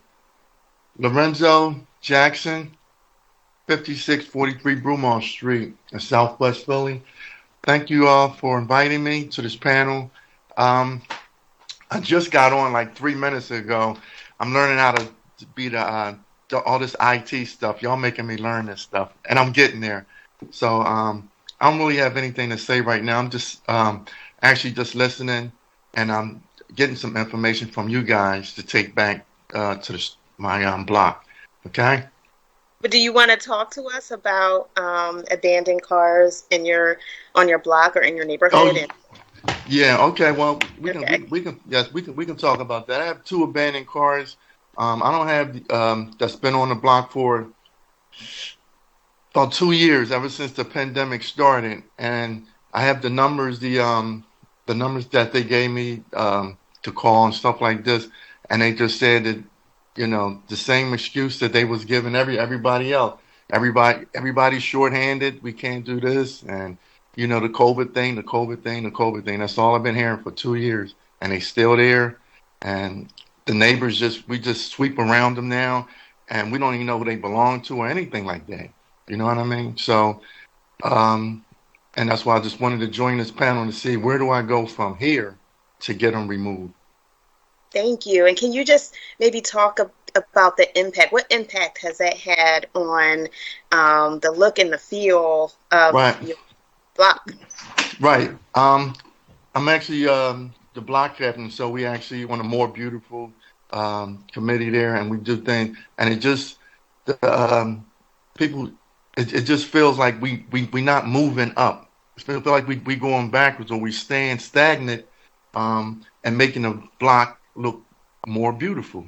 You know what I mean? We was joining a more beautiful contests every year. We didn't win, but we was in it. You know, um, stuff like that, I think the neighbors just trying. They actually tired of hearing about the COVID thing. You know what I mean? The COVID thing. All right, let's move past that. That's what they saying. You know what I mean? We're gonna took the mask off. Let's move past that and let's make everything look better. You know what I mean? Can we do that? And that's what they want. Thank you so much for being here and for sharing that story. And we are going to keep working on that issue on your block. So we will be following up on that. And I really appreciate it. Thank you guys for everything you do. Thank you. Let's see. Mr. Kennedy, are you there and connected? Can you hear me? Yes, please. Thank you for being here today. Please state your name for the record and proceed with your testimony. My name is Stephen Kennedy.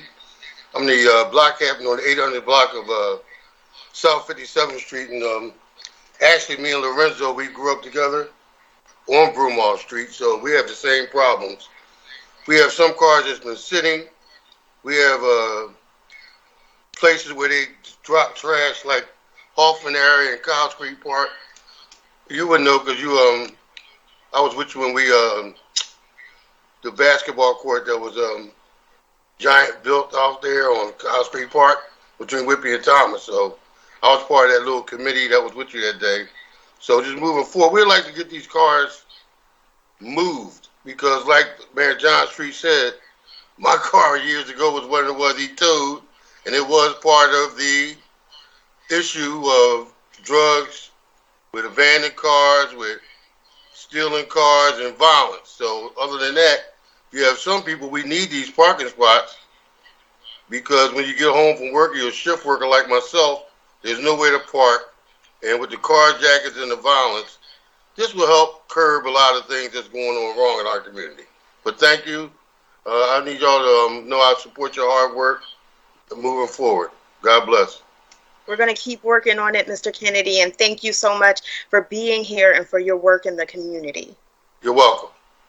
And I think we have our Register of Wills here, who is also a block captain and a staunch community advocate. Madam Register, are you on and connected?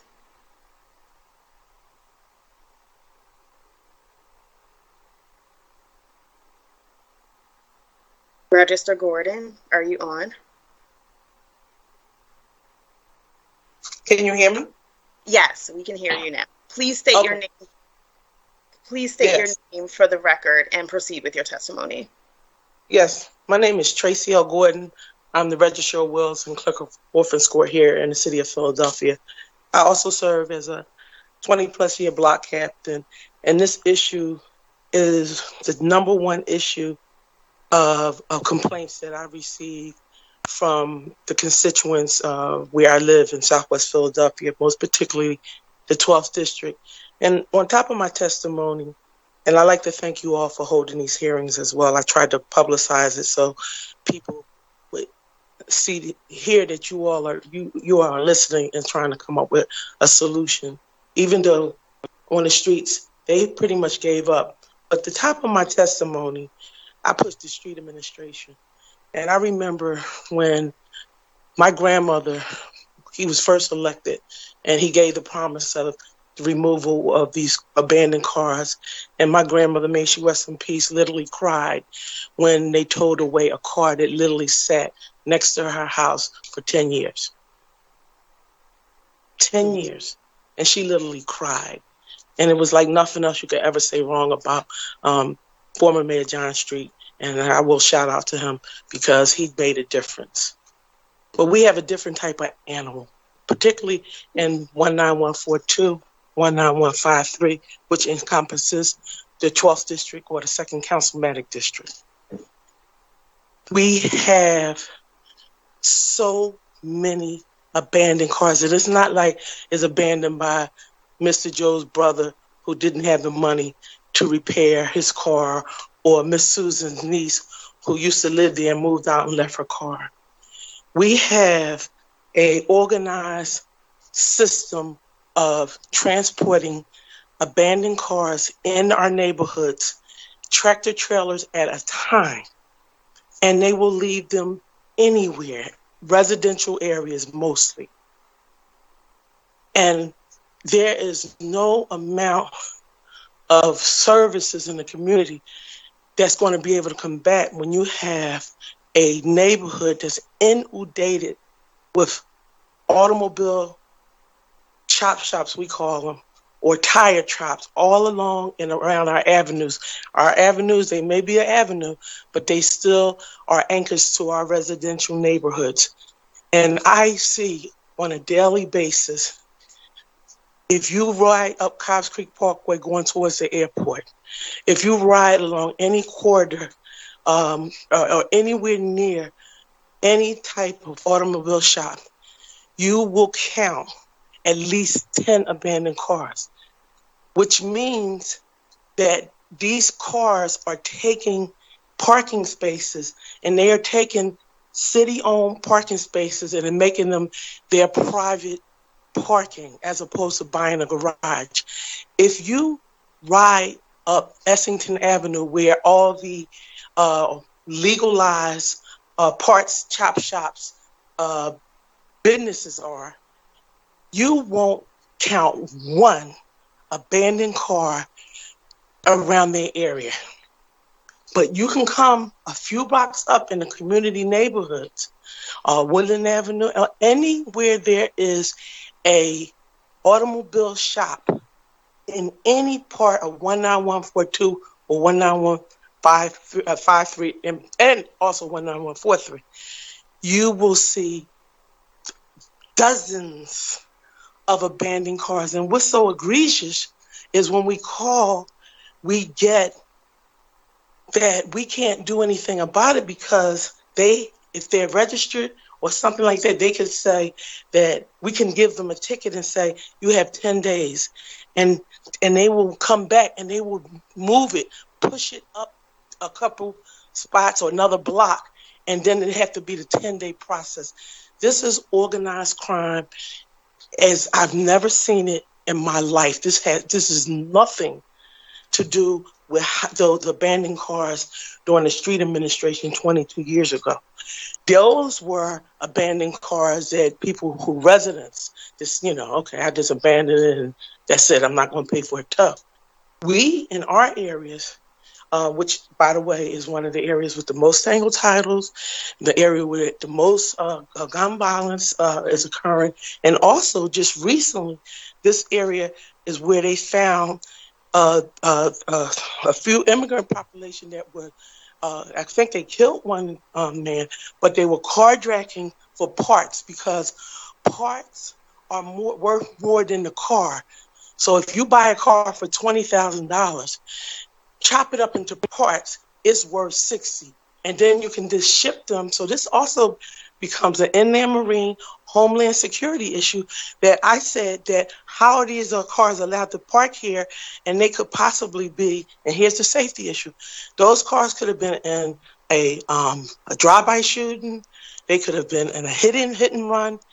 And even if you say that if you have a automobile chop shop, which is supposed to be regulated by the state, so maybe we would be able to tighten some laws around the state, that if this place is right near our shopping centers, our schools, our churches, our parks, and they are allowed to just ship in dozens at a time on tractor trailer. I have pictures and videos, and just drop them on bridges. Anywhere you'll see a bridge in Southwest, you'll see them there. And then sometimes the police are towing them, and the police, I think she testified, the community police officer, I don't know how she does it, because when the personnel, the civilian personnel, once they retired, they haven't been replacing them, Councilwoman Janey. They haven't been replacing them. And then it's like with us in the community, taxes is going up in that particular area 30%. And when we call 311 or 911, if it doesn't go to the busy signal, then we are told that it's going to take 21 more days. And you say, wait a minute, I called 21 days ago. It's going to take 21 more days, or you have to call this number, you have to call that number. And I'm telling you, it is so horrible, because what we get, that the police saying, listen, it's so many murders that, we can't concentrate on basic quality of life. Well, our entire neighborhood in Philadelphia is not all about murders. And all due respect, it is a problem. But we have beautiful neighborhoods that we invested our properties in. We want to be able to come and at once in a while get a parking space in front of our houses so we can get our sick elderly mother out the car, or we can take our groceries out the car, or, we don't want to see that, the reason why the block captains are so involved is because when you have a block cleanup, that's when you find out, wait a minute, it's 5 abandoned cars on this block. So I just wanted to call in. And those chop shops, by the way, and those so-called automobile shops, they also obstruct pedestrian traffic. We spent multi-millions of dollars on a bike path that was supposed to connect Bartram Gardens and take you all the way through Cobbs Creek. Along that way, there are 1, 2, 3 automobile shops that literally park their cars on the pavement, which means, and obstructs the bike path, which means that the bicyclists are in danger, and also a mother and her children, they have to take them to school or go to the avenue. They can't walk on the sidewalk because the cars are abandoned, left there in front of their, and they have to walk in the street. I've never seen so many abandoned cars, but this is an organized issue. And I was told, and I'll close with this, and I thank you all for allowing me to really talk about this, because really it is really a deep scar on our community here. But this abandoned car issue, I am so embarrassed when I go up to Miss Mary, who I've seen every year at the, with COVID, we couldn't see each other because we used to go to the police stations and meet, and then we could be able to talk about it there. But never have I seen so many disgusted, longtime neighbors, community activists, and block captains that just literally say, Tracy, I called a year ago and it's still here. Yeah. Thank you, Madam Register. Thank you for everything that you do in your official capacity, and thank you for everything that you do as a block captain and community advocate. Are there any questions or comments for this panel from members of the committee? Okay. Ms. Sherrill, can you please call the next panel to testify? Captain Laverne Van, Neighborhood Services Unit, and available for questions, we have Commissioner Ralph DePietro, Chief Inspector Altavis Love Craighead, and Staff Inspector Fran Healy from the Police Department. Wonderful. Good afternoon, Captain Van. Good afternoon. Thank you so much for being here today. Thank you for all of the work that you do. My office works closely with you, and you're always a big help, as well as your team. Please state your name for the record and proceed with your testimony. Yes, I'd first just like to say good afternoon to Councilmember Jones, as well as you, Councilmember Gautier, and all the other members on the Committee for Public Safety. My name is Captain Laverne Van. I am the commanding officer of the Neighborhood Services Unit. So I'm just going to begin with a brief PowerPoint. At any point, if anyone has any questions, feel free to interrupt me. I speak quickly sometimes so we can get all this information out. I also want to thank Mr. Kennedy, Register Gordon, and Mr. Jackson for their testimony. And they've been heard. So one of the things I just want to briefly discuss our enforcement practices. So if you could go on to the next slide, please. Our key topics that we focused on would be the reviewing the current process, also reviewing the calendar of the upcoming sweeps, why we've taken such positions, why we're going to specific places in the city, and how the sweeps are going to be conducted. Also, expanding the number of vehicle inspections and towing. That's critically important. And as Register Gordon mentioned, addressing auto repair shops. Next slide, please.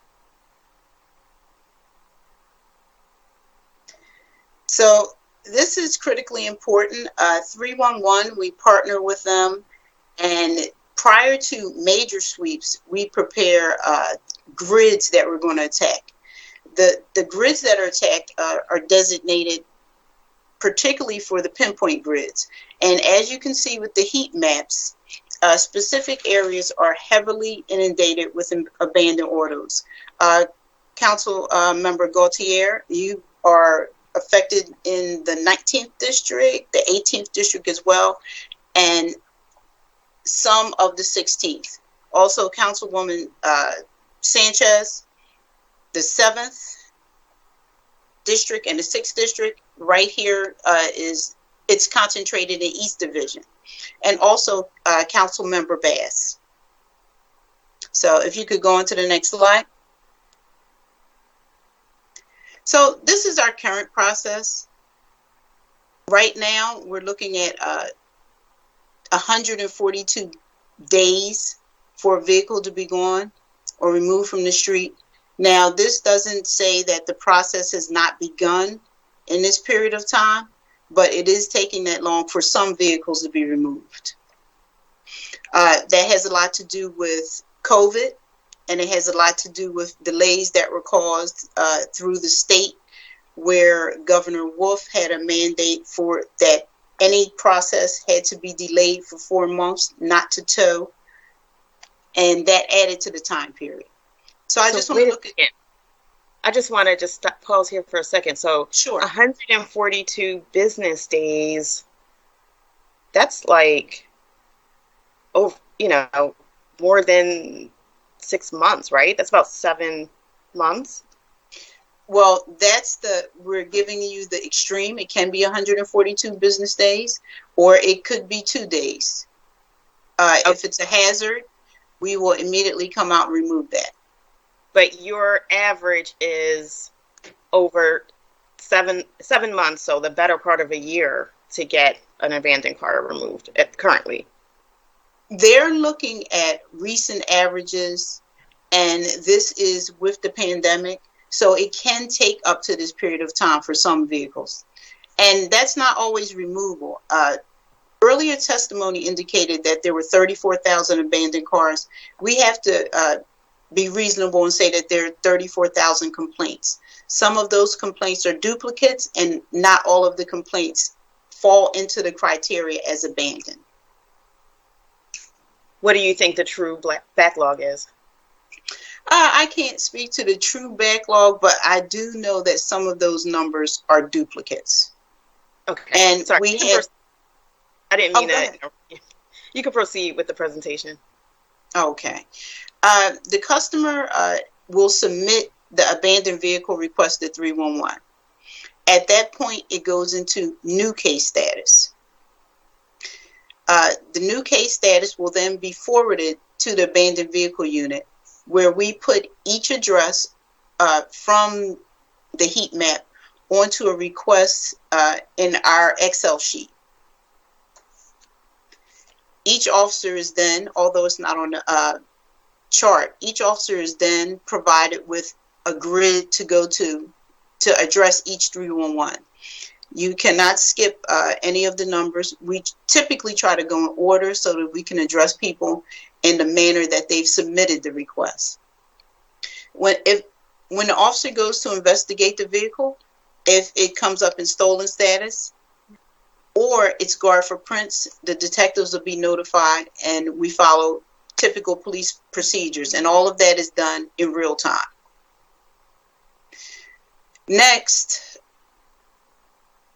at the scene, the police will run the information through the police system to determine the status of the vehicle.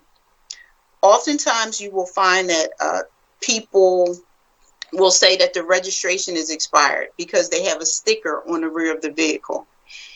Pennsylvania has not issued registration stickers since 2016. So that is certainly escalating the number of reports that are submitted because they feel that the vehicle is expired, although it's not. Only when an officer comes to the scene and they actually run that vehicle can they determine if the registration is expired. You can, however, see the inspection, which is on the front windshield of the vehicle. At that point, we change the case status here to in progress. And that's where in progress, we're looking at a better average of 60 to 130 days. Now, we move on to the next slide. I believe Registrar Gordon was talking about 10-day, no, I'm sorry, the next block. Could you go back, please? 10-day warning notices right here. The vehicle owner is, or the business is given 10 days to correct the violation. When we go into another slide, not right now, we can tell you what those violations are. So you can clearly see the difference between what we can tow right away and what we have to give a 10-day warning for. At that point, the owner is the owner, not who's driving the vehicle or not somebody who's using the vehicle, but the owner is notified through certified mail for 10-day warnings. After the 10-day period has expired, we go back out if there's been no corrective action taken. For example, if the person had expired inspection, at that point they can get their vehicle inspected, and the vehicle will not be towed. However, if we inspect the vehicle and it falls into the criteria as a health and safety hazard, which includes registration and inspection expired more than 90 days, broken windows, no tires, or severe body damage, that's an immediate tow. So when a vehicle is towed, the case is closed. And as you can see here, the towing is a very quick process. The vehicle will be towed either the same day or the next business day. Now, when we talk about the escalation process, when customers call after a long period of time has expired, 311 supervisors will then escalate the case and call into an NSU and will immediately have that vehicle removed. Next slide, please. Previously, we talked about the difference between health and safety hazard and 10-day notices. Now, this is an area that is seriously running up the numbers where we believe that, number one, the vehicle is not in a position where it's actually abandoned. Now, obviously, we know if something is a burnout or something is missing a tire, it falls into that category. So, as I said previously, if the registration and inspection is expired more than 90 days. So imagine we're going to get hundreds of vehicles that people believe fall into the category of abandoned because the inspection is expired a week, a month. We still are not in a position to be able to tow that vehicle.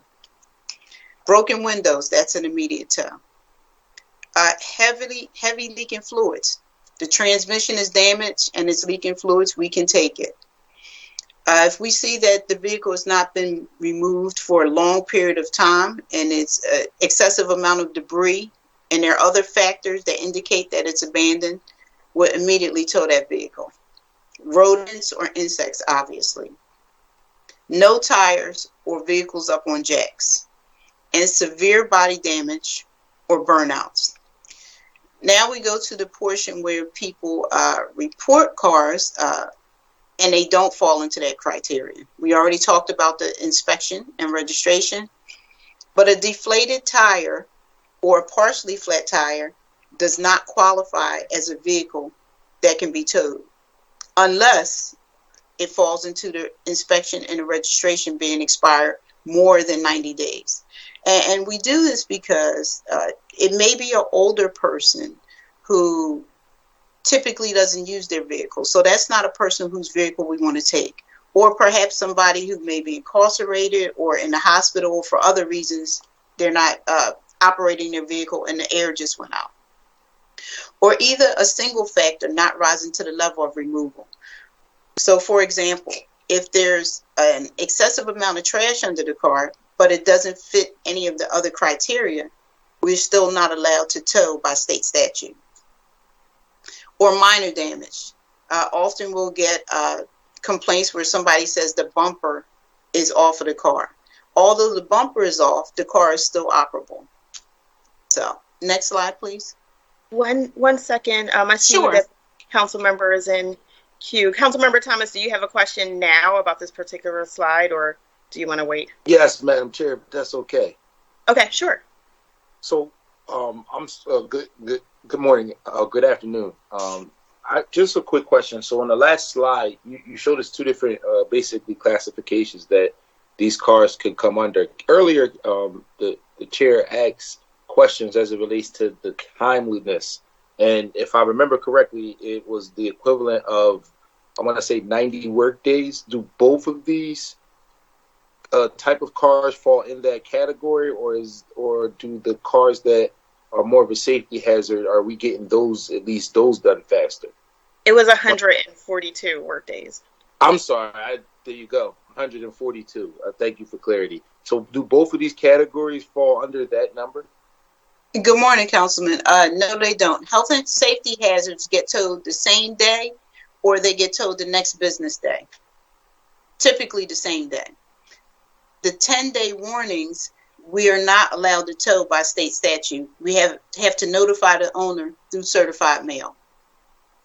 So only the 10-day warning categories come under the 142-day estimate, if that's correct. So the estimate is what the portion of diagnosis that they've done for a certain period of time. It's not always 142 days. I think they're looking at a certain time period, and it may take up to that period, but it's not always that. It could take a week. It could take 2 days. But with the pandemic, we just gave that time frame. Okay, I completely understand. I just want to make sure that, I guess my point is just making sure that cars that come under the health and safety hazard are moved and expedited in a very fast way. I'm looking at these items and I understand those in the 10-day warning category, because I could see how we can interpret those to be something that, can still not be abandoned. But the ones that are health and safety hazard, just as somebody who rides around the city, I'm going to test this. I see these cars on a consistent basis, so I'm going to send you some myself actually today. And I'm just wondering if, like, by Monday or Tuesday, you're basically telling me those that fall in the category of the left. I can assume by next Friday, just to be generous, that those that fall in the category of the left will essentially be gone. I look forward to receiving those. All right, thank you, Madam. I mean, I would imagine that there's also like a capacity piece to this too, right? I would imagine that the timing also depends on the amount of health and safety hazards that are logged into the system. I've definitely seen some of these cars around in our neighborhoods that would fit into this category on the left. So I'm also wondering if there's a capacity issue there in terms of removing them the same day or the next day. Believe it or not, people don't always report those vehicles. So we have to take the 311 calls and the ones that we visually observed. People don't always make a report if a vehicle is burned out or it fits this criteria. Okay. Thank you. In my district, we've also had the phenomenon of people setting the cars on fire that have not moved, right? And maybe because they know that it'll get moved more quickly, or if they believe that. So that's also been an issue as well. I see that Inspector Healy, you wanted to make a comment? Yes, very briefly. First and foremost, I was involved with Mayor Street when regarding this whole process back quite some time ago. And one of the issues you hit the nail on the head is the capacity. You understand these are independent contractors that come in and tow these cars, and these cars have to sit on their lots until paperwork gets processed. That does impact capacity. There were provisions, and actually the mayor referred to it or referenced it with Joe Marth going up to Harrisburg and getting certain dispensations to process vehicles. We're dusting that off. I actually have a copy of the original documents, and then we're going to revisit it with law to make sure it's still consistent and that we can still use it. But it'll help avoid help to alleviate some of that pressure off the towers if they don't have to take burned out shells that can't be identified. If they don't have to take them to their yards, they can take them directly to a salver, have them crushed. It opens up more space for more cars to fit in. So we're looking at that. Like I said, we did a lot of work back in, I think it was 2000, right before the 2000 RNC. So we did a great job, but we also had a good help from the PennDOT giving us special dispensation that technically still exists. So we're going to look into see whether or not we can still use that today. Awesome. If we're going to do it for the RNC, we got to do it for the people in our neighborhood. So thank you. And Captain Van, you can continue. Okay, Well, next slide. No, I think someone had a question.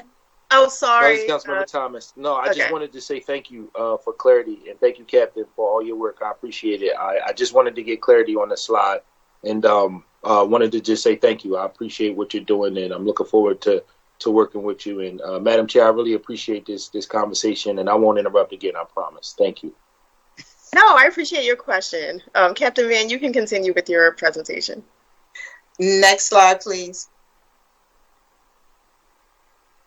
So we've done a geographic breakdown so that every district and every area of the city will be affected with some form of sweep. And I appreciate Inspector Healy bringing that up, because some areas will have more burnouts and vehicles that we can take immediately versus other areas. And actually that is our focus, to take those horrible eyesores and those that are health and safety hazards.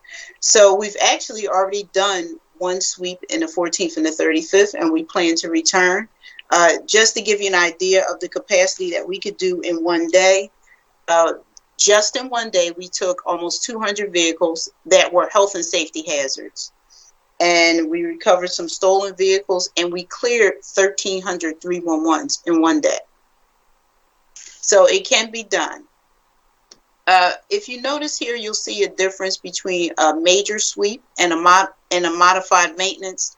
As you've pointed out in your presentation earlier, the 7th and the 8th district are not affected the same way as the 14th and 35th or the 12th districts. That's why the districts that are more heavily inundated with abandoned vehicles are going to have multiple days with the sweep. So did anyone have any questions about this? Or I have questions about this. So you're basically saying that you're going to do all of these sweeps by the end of the summer, is that right? Yes, that's correct. Okay. And how many cars do you think we would get up if you completed all these sweeps? Well, okay, so just in the one day, we took 200 cars. I can't really give you a number, but it's going to be a large volume of cars. And we're going to go back to the areas that are heavily affected. For example, the 24th, the 39th, and the 14th, and the 35th, and the 12th, of course.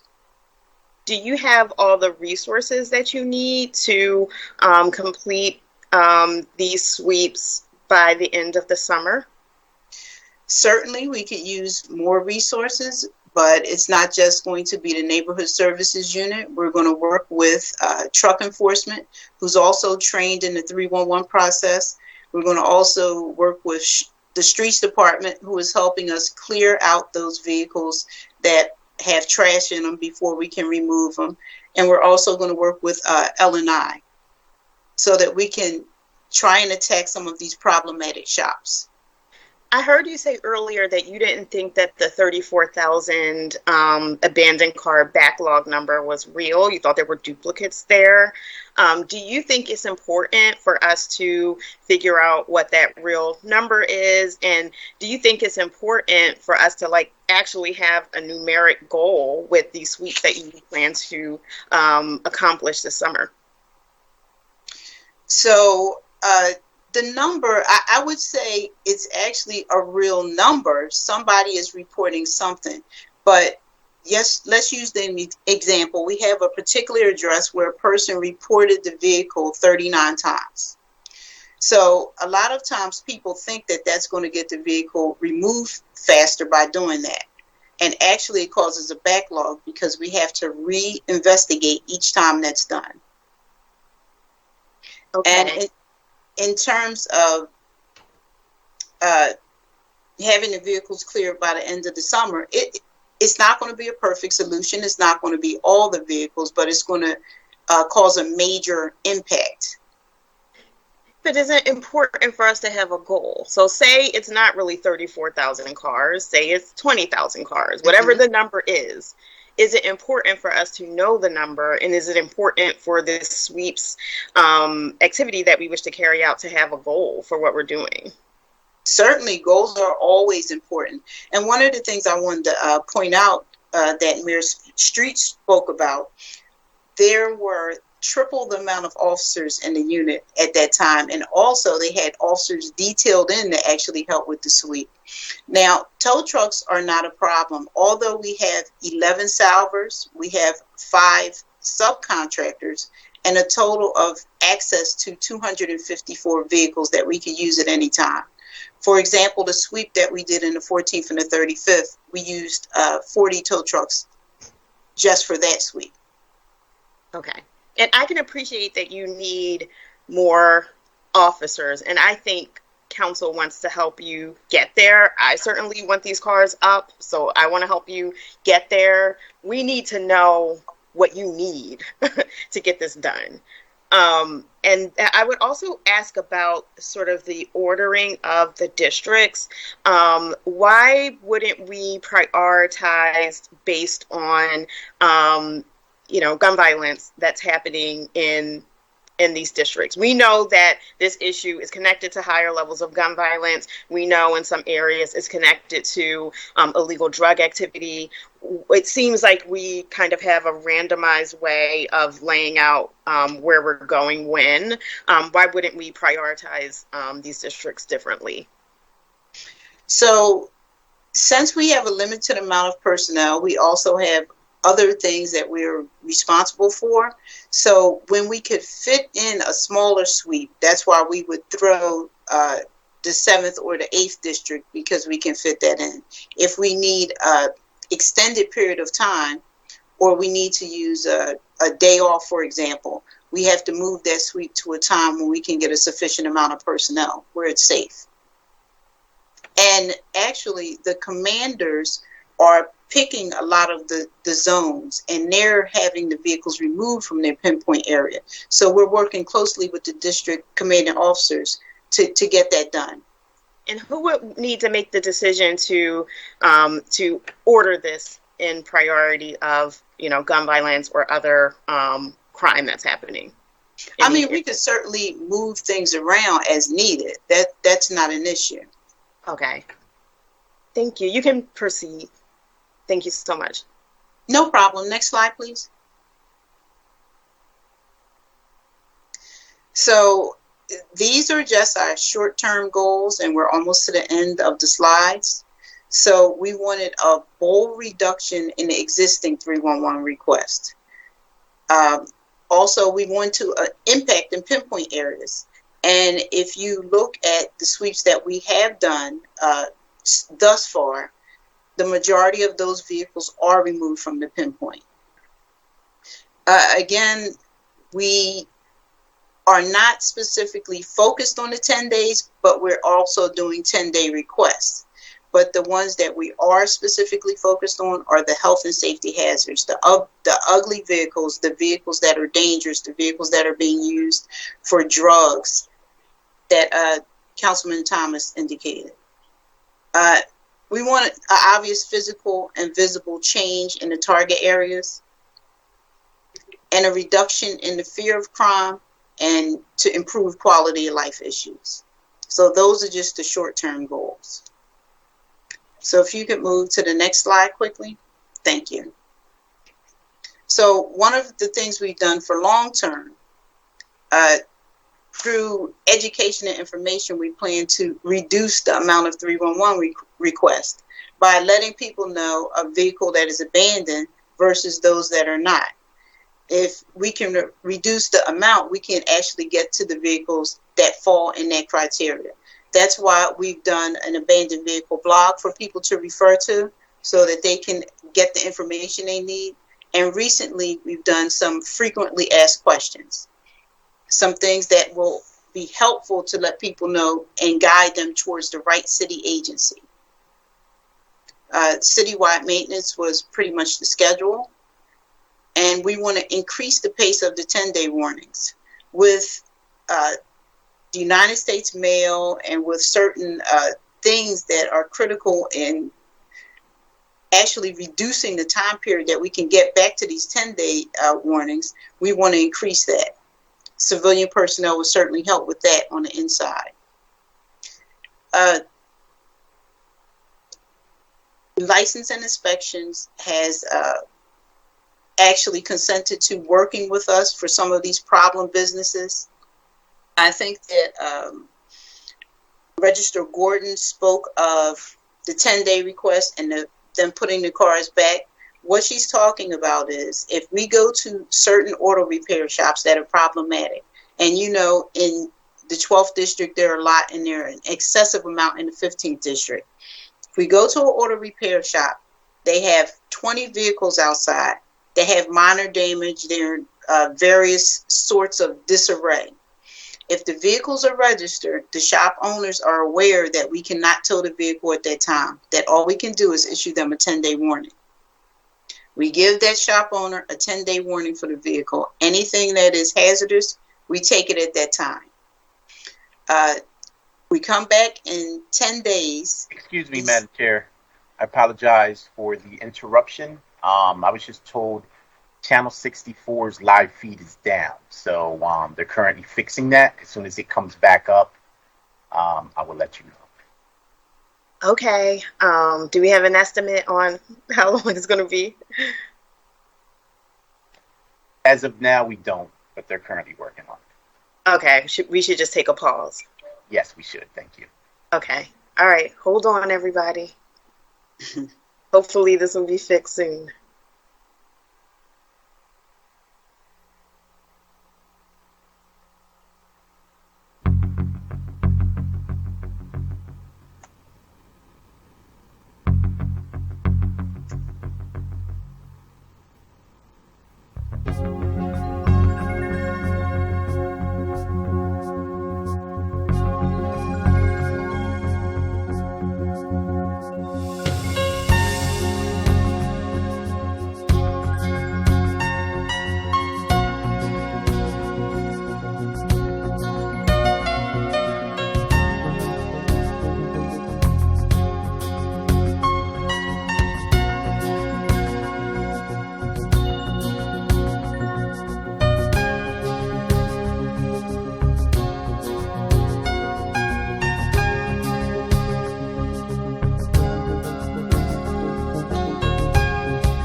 Modesto? Yes, Council.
Madam Chair, we are now live.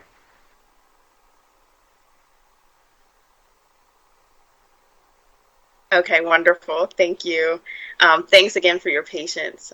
Captain Van, you can proceed. The last thing I would say about the homeless and occupied vehicles, the reason that's at the very end and that's in the long term, those vehicles take typically up to 30 days to remove because there is a process with the homeless advocates and also interacting with any electrical connections with PICO and also license and inspections. Next slide, please. These are just simply the stats from 2020 and 2021.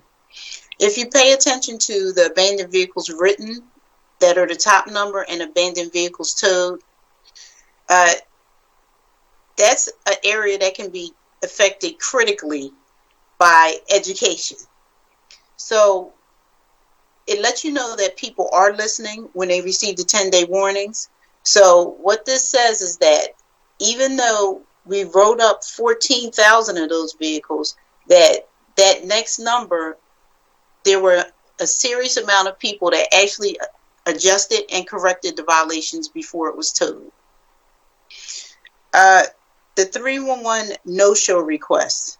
What that is someone sees a vehicle and for whatever reason, they determine that they're going to move the vehicle or they take it to another location. We still have to go out and we identify that vehicle as a no-show if it's not on location. That's a lot of numbers that are 311 requests but aren't actually abandoned vehicles. And the next number we should pay a serious amount of attention to are the unoccupied vehicles. Those are the ones that we can affect through education. Unoccupied vehicles are those that people call in where we may say that the bumper is loose. However, the vehicle is registered, it's inspected, and it's insured, but it's occupying a parking spot. And people feel that that vehicle can be towed, but it's not abandoned. And the next slide, please. Are just the combined totals of what we've done so far this year, and the combined totals from 2020, 2021, and 22.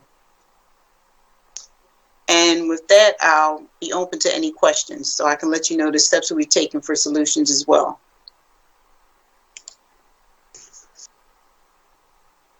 Thank you so much. And this slide seems to show how much longer this is taking in 22. We're almost halfway through the year and we've gotten to 1,700, but it looks like in previous years we were doing much more than that. Would that be a correct assumption? Well, actually, it looks like we've had an increase in 21 from 20 because 20 was pretty much the pandemic and we're coming out of that. But certainly, I would say that there's a reduction. Okay, thank you so much.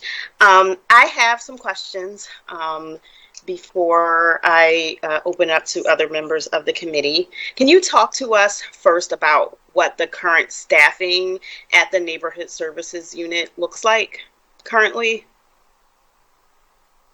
I think Inspector Healy wanted to say something before I respond.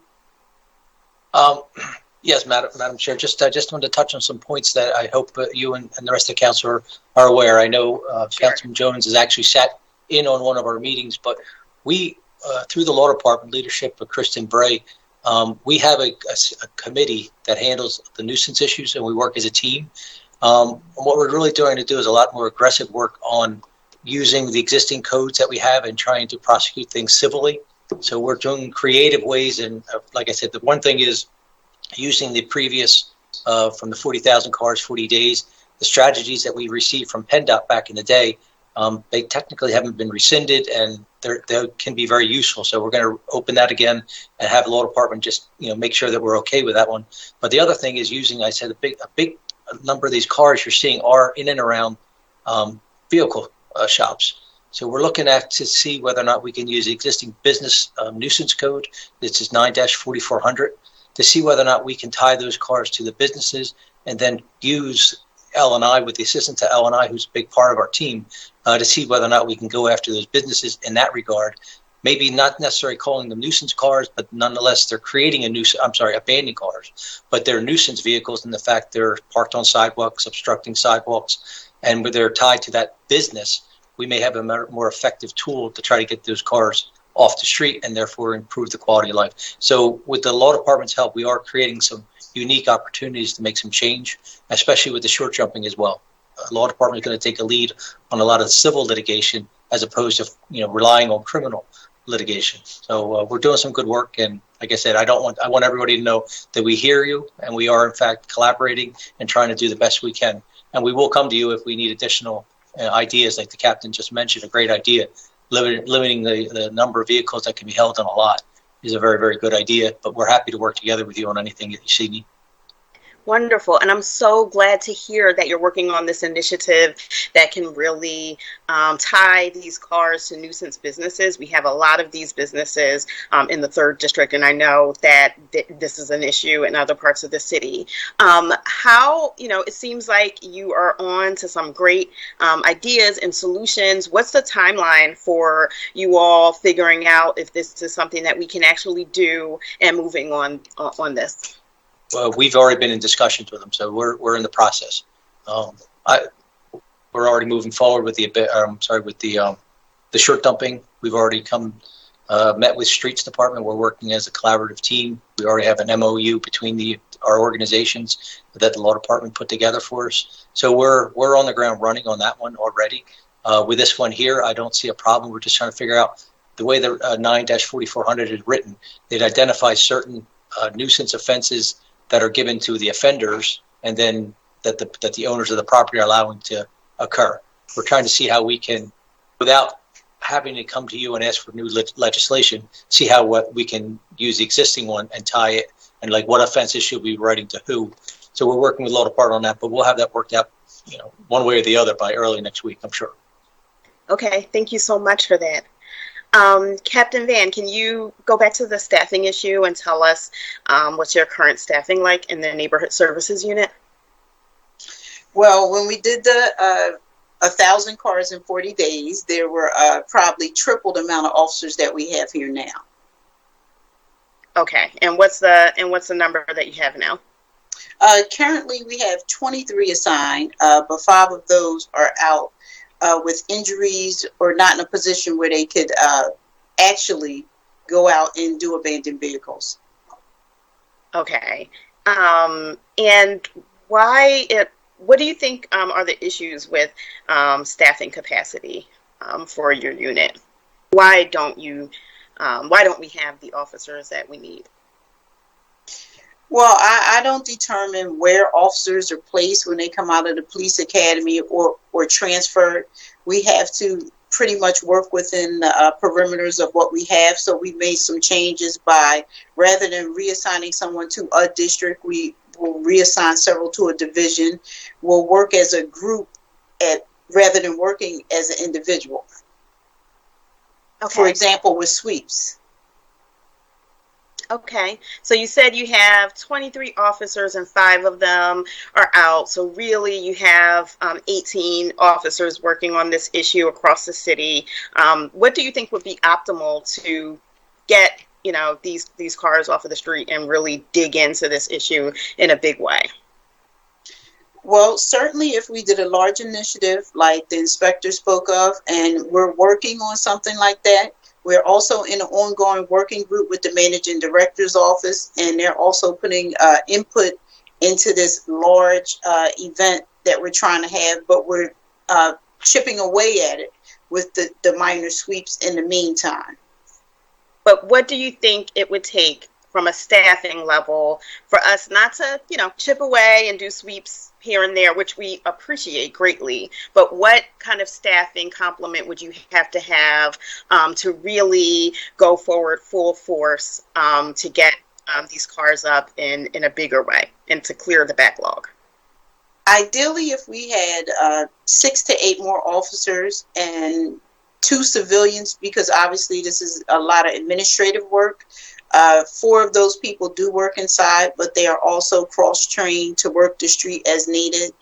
And on a regular basis, we have 2 people that work in recovered stolen autos. Okay. So I would say 6 to 8 and 2 civilians. Okay, thank you so much for that. Do you have a sense of what's proposed for your unit in the FY23 budget, or does anybody on the call have a sense of how much staff you'll get out of this proposed budget? I do not. Okay, thank you. That'd be something I would want to come back to. Madam Chair, I'll pull that information for you. Thank you so much.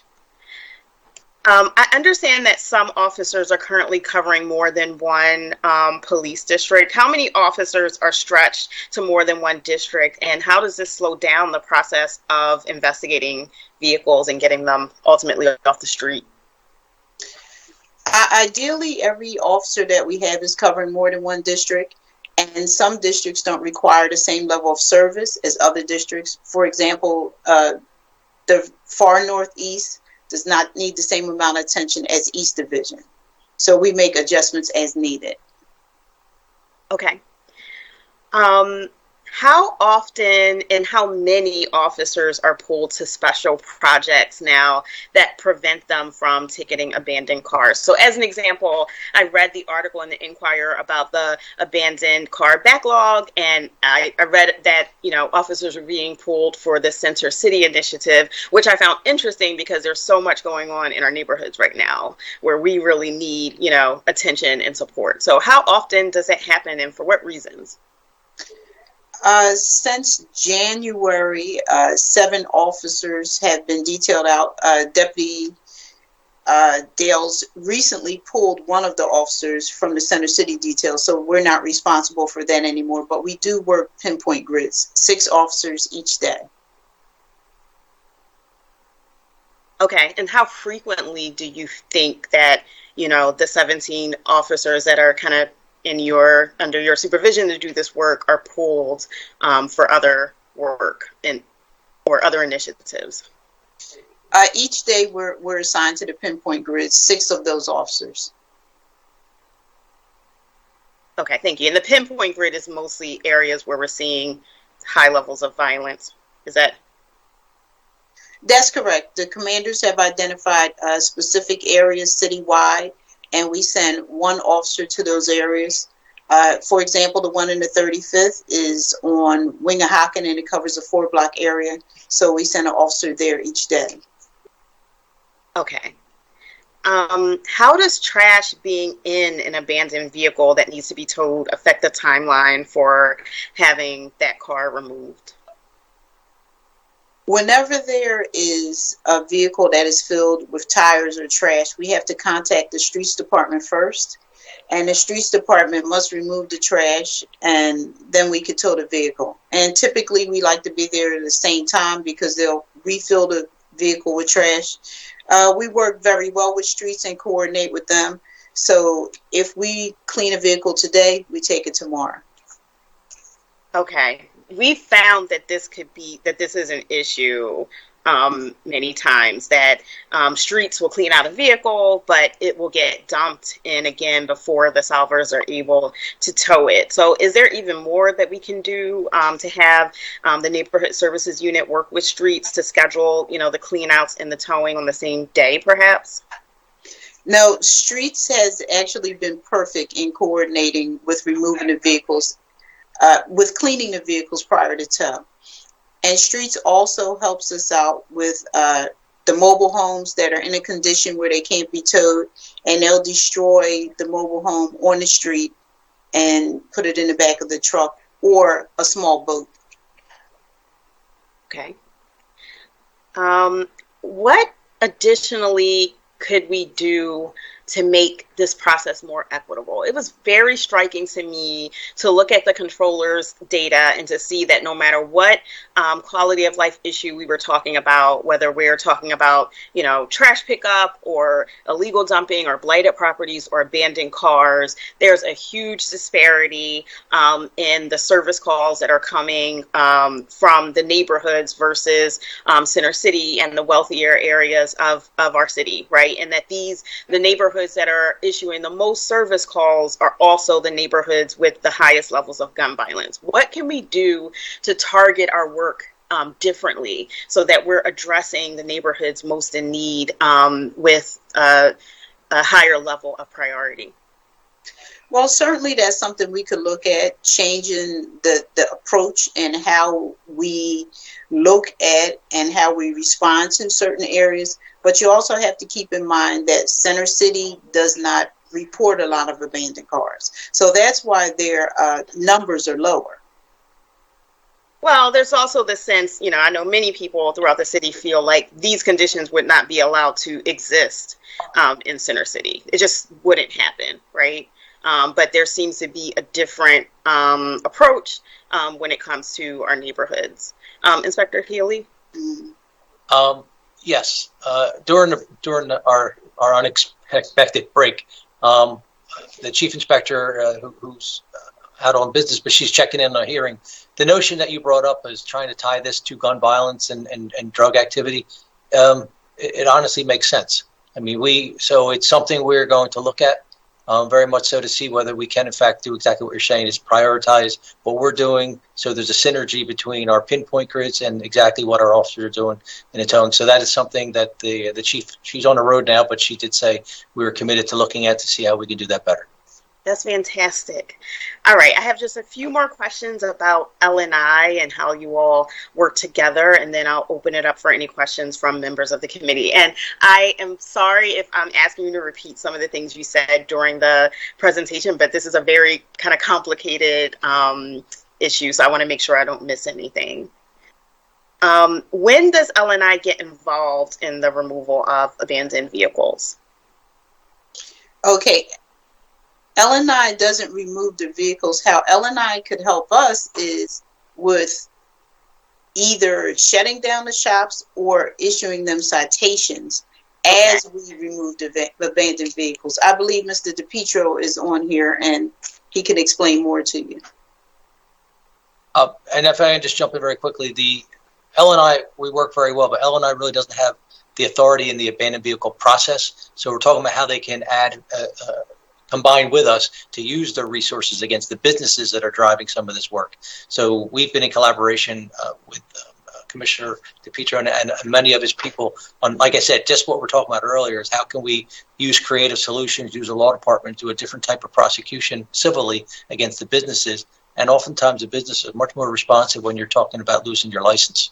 So, and that's their license for all their businesses. So, quite frankly, you have a shop that it's operating under one city license. If they have 3 different locations, they lose the license to all 3 different locations. So they're often very, very receptive to some type of settlement agreement, some type of they really come to the table much quicker when we can get them when it regards their licensing agreement. And that's where the code enforcement of the law department really does come in and have a critical, operation in really making this change. So, I mean, I won't speak for the commissioner, but we work great together. And like I said, they really don't touch the abandoned auto process at all from the front end or directly, but we're looking to very much include them in the back end on how we can do things on the peripheral. Okay, Commissioner DePietro, did you want to add anything? And thank you so much for being here for all that you do. Good afternoon, Ralph DePietro, Commissioner, Licenses and Inspection. Thank you, Council Member. Yeah, so L&I's role here is basically we're looking at 2 different things. When it comes to vehicles parked in the public way, whether that's on the footway or on the or in the street, as Captain Van and Inspector Healy said, L&I really doesn't get involved nor do we have the authority to sort of do that removal. What we're hoping is our job there will be to take that information that's been developed by the police department through their investigation, tie that back to the property owner, the real property owner, the operator of the garage, the auto repair place, And then through there, we can do a couple things. We can do license actions, meaning suspension of licenses. As Inspector Healy said, that could be anywhere from the revocation of your license to suspension of your license. It could also be a cease operation of a particular location. And that's for vehicles on the public way, or in public way, of course, includes the street and or sidewalk. When the vehicles are stored on the lot, that's a little bit different. And that's where we really rely on the law department because, in effect, that becomes a bit of a taking. So we're going to need court action in most cases in order to take vehicles from a private property lot. Now, we're working, as I think the captain mentioned, with the managing director's office on a joint program where we will be able to sort of participate in those sweeps with the police department, identify these locations, start that process, and then get to the courts and ask for the order to pull. Now, we don't, of course, L&I doesn't have tow trucks, so we'll be sort of coupling on the citywide contract where they have these towers available. And the goal there is you want to do that through court order because we're going to need to protect them, of course, while they're taking the vehicles off the lot. So they're the two ways that L&I can most immediately help, and we're happy to do that. Do you have a ballpark idea or estimate of how long it takes to send an inspector out to a business that has been reported for this type of nuisance behavior? And then what does the timing of that process look like from start to finish, from inspector to through us filing some type of court action or other penalty? So typically, one of the ways we would get to there's a couple different ways we can get to motor vehicle repair places. One is their license requires an annual inspection, and that's really a safety inspection to make sure that they're not a fire hazard. The second one is a complaint. Neighbors, anyone can complain, and we would get out. And typically, they go about 20 days, and that's about where we're at, and sometimes a little bit longer. That's largely due to some staffing issues. The third way, and that's something we've been doing over about the past year, is more targeted program inspections. So, for example, in this last year, we've done 540 auto repair shop inspections. Now, most of that has been geared towards the physical shop itself. The inspectors, because they don't have authority necessarily to target vehicles on the street, for example, especially when they may be properly inspected and tagged and what have you. Most of this is targeting the business itself. So of this 500 to 600 inspections we've already done, we issued violations in 300 of them.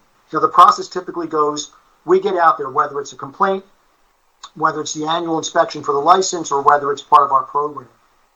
We typically write a set of violations, and then there's time frames as required by law to give them time to comply or appeal the violations. The real challenge is if you're doing this at scale, we're going to need some assistance, and the law department is likely going to need some assistance because we're going to need court time. We're going to need the courts to be able to provide us the opportunity to bring these cases in, have the decisions rendered, and give us the opportunity to either order the owner to remove the vehicles or give the city the permission to remove them through the private the towers that I mentioned previously. And the normal process for that can be very long, especially now because we have a pretty sizable court backlog. So we're going to need to think through how we get these things into the court process. Now, there's a couple things we can do here, I think, that do help. There's the nuisance. Again, Inspector Healy mentioned this, the nuisance ordinance. I think that's one way that we can attack these bad business owners that do this as part of their process.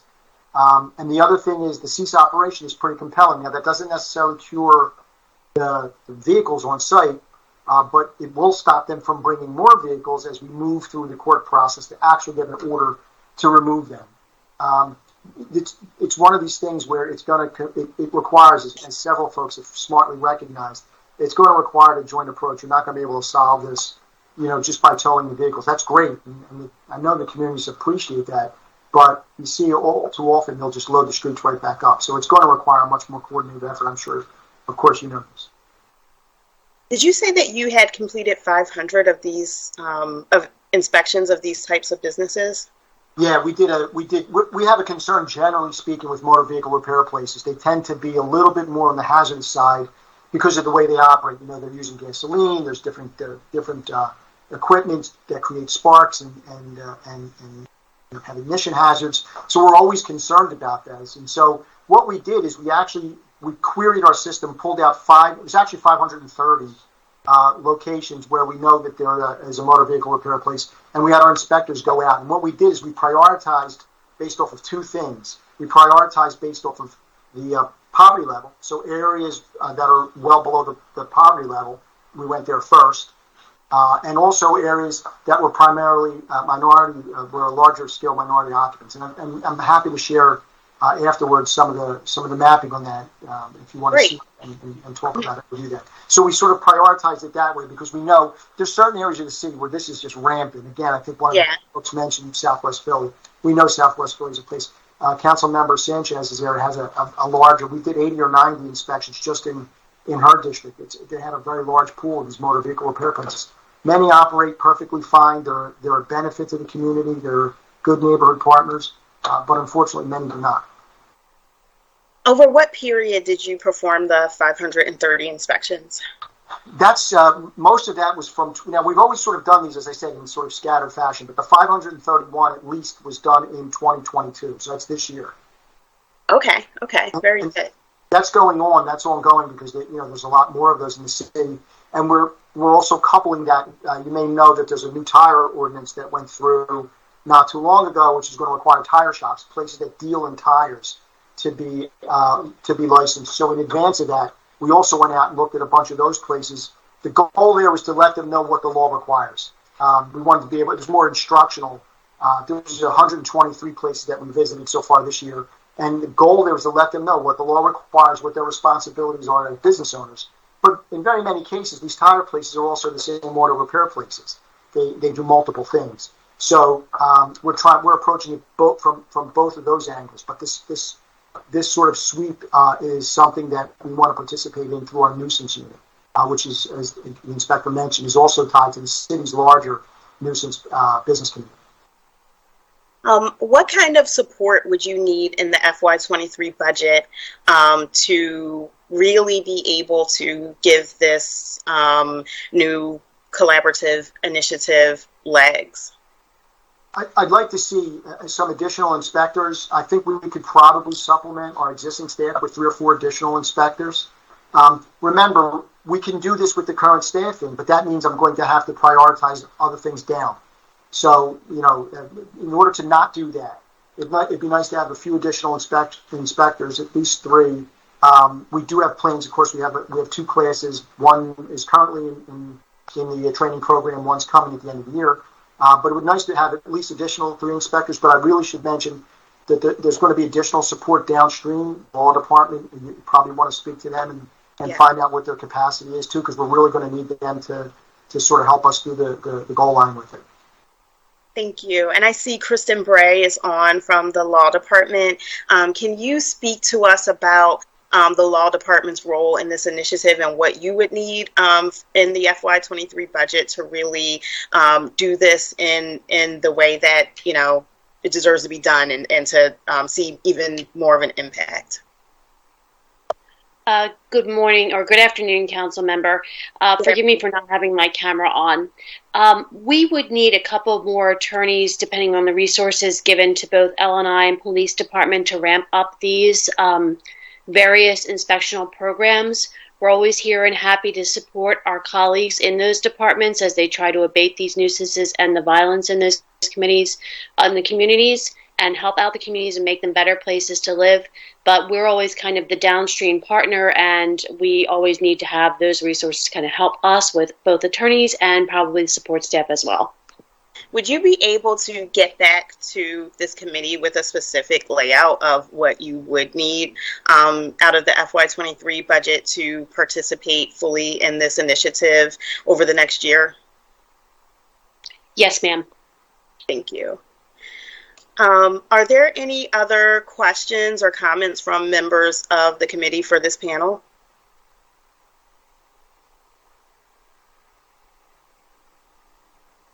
Okay, I thank you all for your participation and for all of the information that you shared, and I look forward to continuing to work on this issue. And I look forward to coming out of our budget negotiations with the resources that your departments need to really make traction in this area.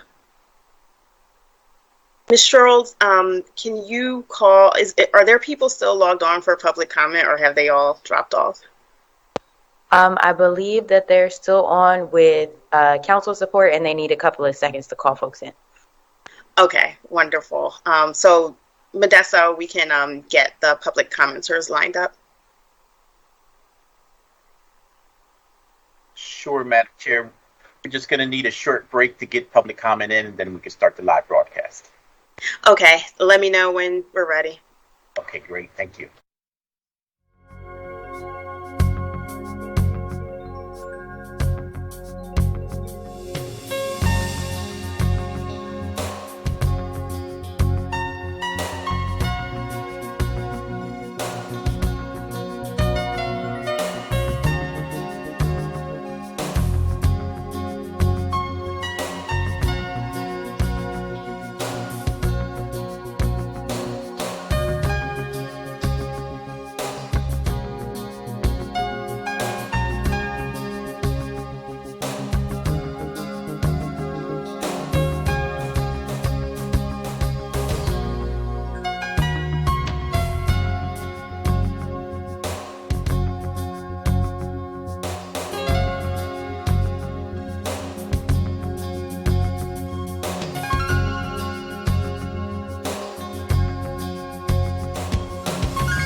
Ladies and gentlemen, you will hear a loud beep when you are unmuted, those who are giving public comment. Thank you.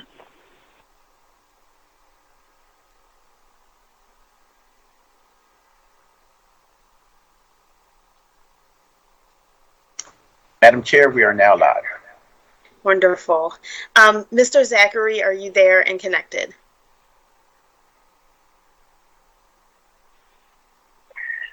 Yes, hello. My name is Mark Zachary. I am a resident of the lower 7th district and the 19133 zip code. Both areas are extremely affected by both of these issues in front of us today. I wanted to speak to both of them really quickly. With regard to the technology portion of helping to solve violent crime, I really think that, I really appreciate Councilmember Jones's use of the word vision and strategy and an overall approach to using technology. And basically, it comes down to the fact that, we're in a new era of policing. We need more objectivity for many reasons, and we have the technology to do that. And we have to find new ways to solve these violent crimes that are plaguing our neighborhoods. And, basically it comes down to, I heard a lot of talk, and it was all good, but I didn't hear anything about the resolution necessary to pick out people who are committing these violent crimes. Often we see images from the police department or wherever, and it looks like, a Motorola Razr from 2002, like a flip phone camera. I think we had better pictures of the moon landing, So I really think that there's different levels of resolution. You need to, from what I understand, the city has 450 cameras, right? Somewhere around there, the police do. All of those need to be upgraded to 4K resolution. And the network should be expanded probably 4 or 5 times beyond that. There's several commercial cameras available. $1,800 gets you a 4K pan tilt zoom optical 20x zoom camera that would be a nice complement to this shot spotter system or whatever system the police have in order to quickly respond to shootings. And then you would have the evidence necessary to bring solid prosecutions to these individuals. I mean, think about it. If I'm on 2nd or 5th and Lehigh at a gas station or wherever I am in the city, I could be down in South Philly at the Wawa. Wherever I am, there could be violent individuals that have committed crimes. They're not being caught. The police are lauding their 24% clearance rate. Well, that means that there's thousands of shooters that are just walking the streets free, not to mention the hundreds and hundreds of murderers. But with that being said, there's not that many people that commit these type of crimes. We need to find those people and put them in jail, and this will deter more and more as time goes on in the future. Now, this is not to say that the council's approach so far of using violence prevention isn't a bad thing, but we have to be able to walk and chew gum at the same time.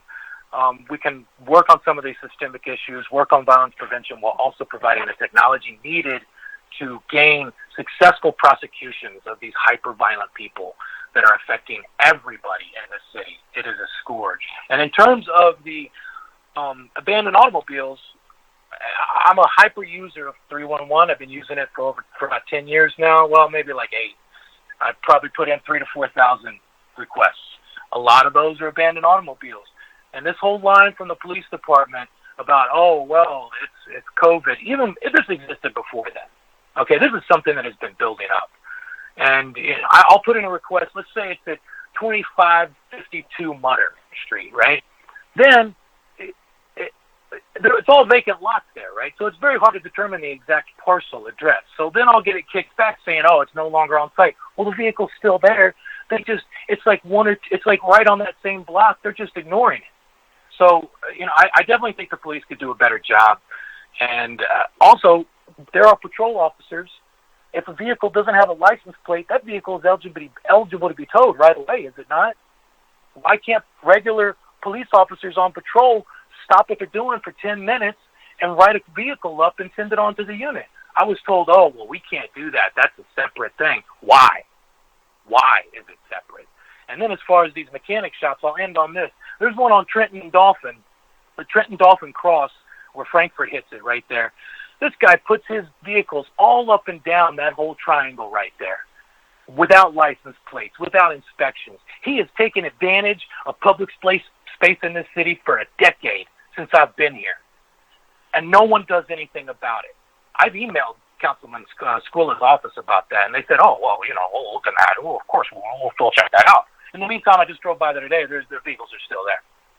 So I think and it was incredible to hear Mayor Street's voice. I moved here in 09, and he still rings as a legend in Philadelphia, in the Philadelphia mayoral history, for his effectiveness and vision for this city, as well as Mayor Nutter. And I can't say the same for the mayor now. And I love that you guys are attacking this, but I also think that some vision and action from the mayor's office is necessary too, because we haven't heard a peep from him about this. Thank you very much. Thank you so much, Mr. Zachary, and I agree with you on all points. We have to get better at investing in and using technology to close and solve cases. We have to get better at getting these abandoned cars off of the street and on cracking down on nuisance businesses. So thank you so much. Ms. Cummings, are you there and connected? Yes. Can you hear me? Yes. Please state your name for the can you hear record. me? Yes. Please state your name for the record and proceed Hi. with testimony. Good day, Chairwoman and committee members. My name is Juanita Cummings. I am the Director of Story Management Community Concern, and I live in the 22nd Police District. Many Philadelphia citizens have come home from work or just going, and I just wanted to say that I'm testifying on resolution numbers 220-254 and 220-303. And many Philadelphia citizens have come home from work or just going about their day when out of an abandoned vehicle, out pops a man, woman, or child with a high-velocity assault weapon or gun. You don't know what to do for a few seconds. You're frozen in time as your thoughts go to this. Is this my last day on earth? Abandoned vehicles are weapons of mass destruction on city streets where many youth have been trapped in and shot to death. When you have this magnitude of destruction on American soil, the President of the United States is alerted, and he brings in the war general. The general and his tactical team look at the related details and shaping factors and go to work on the strategies needed for success, as failure is not an option. When we look at the crafting of the whereas clauses in resolution number 220254, it has brilliantly laid out for us the impediments or blockages to success of the Philadelphia Police Department Neighborhood Services Unit as a part of the city's comprehensive response to the widespread prevalence of abandoned vehicles in the city of Philadelphia. Therefore, I contend with this knowledge in the resolution, the war general would say to the president that he must declare right now at this hearing a state of emergency. And additionally, the following entities and agencies must assemble for action now. 1, Wall Street, who is the progenitor of holding cities hostage with their rating systems that mix apples and oranges, not a fair playing field. They hinder your mayors from doing the right thing and declaring emergencies when necessary without penalty. 2, the mayors themselves. 3, quality, responsible journalists and news outlets, as they can or have been the progenitors of confusion and propaganda. 4, city council, federal and state leaders. 5, the courts can move impediments or blockages out of the way to expedite matters. 6, the police department. 7, the FOP president and union leaders may have to deputize towing companies. 8, the DA's office. 9, the residents. 10, the car or vehicle businesses to be held accountable for their role in abandoned cars on their sidewalks and city parking spaces, on the street, and sidewalk car sales. 11, the streets department. 12, licenses and inspections. 13, the parking authority. 14, small business owners of towing companies. The city needs their support in towing the mass number of vehicles that need to be removed now. 15, the law department. 16, PennDOT. 17, the land bank. Assemble land to put vehicles short-term while the vehicles are used either in incentivized programs, destroyed, or other. If you don't do this assemble of these entities, agencies, or businesses, you will be having this conversation at another hearing 6 months, 1 year, 5 years from now, and nothing gets done, and your 34,033 inquiries will remain at 34,033 inquiries or higher. Further, we need to incentivize or can incentivize the same way we do for guns. We should have cards for money or gift cards. The medal has a monetary value and should be considered for Shriners Hospital or community organizations in respective districts or the general fund. Return vehicle registration stickers that will prevent some of the problems as well of abandoned vehicles. Last, resolution number 220303 is the same. The War General would say, get some technological equipment that at the minimum can properly identify perpetrators. I look forward to the adherence of the understanding from the General of the comprehensive collaboration needed and the removal within the next 2 weeks of mass numbers of abandoned vehicles from the streets of Philadelphia and better quality technology. I thank you for allowing me to have a voice today, and I just wanted to add that without this immediate emergency that needs to be declared, federal funding would free up, other agencies, states, other people would even maybe come into Philadelphia. We do respect our unions, so we know that there has to be a process where the unions feel protected in their roles of tow trucking and whatever aspect that they would, that they would be used. But unless there is a emergency declared, our mayor is held down and held back by Wall Street. Wall Street is a major player in promoting poverty versus wealth, wealth versus poverty. And when you mix apples and oranges, you aren't able to make the right decisions. These are anomalies.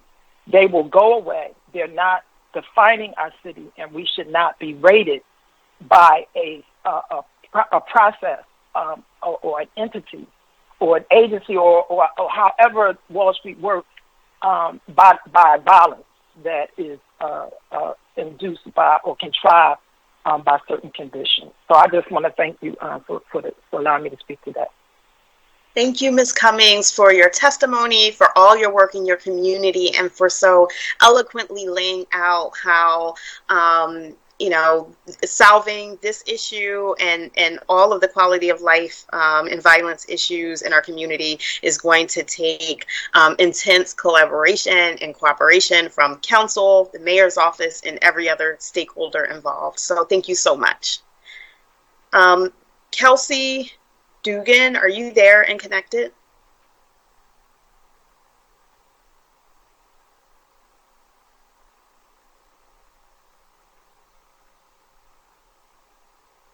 Ms. Sherles, can you call the next person to testify?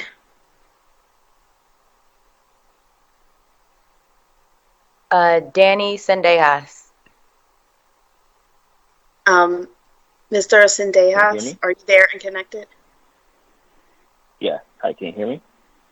Yes. Can you state your name for the record and proceed with your testimony?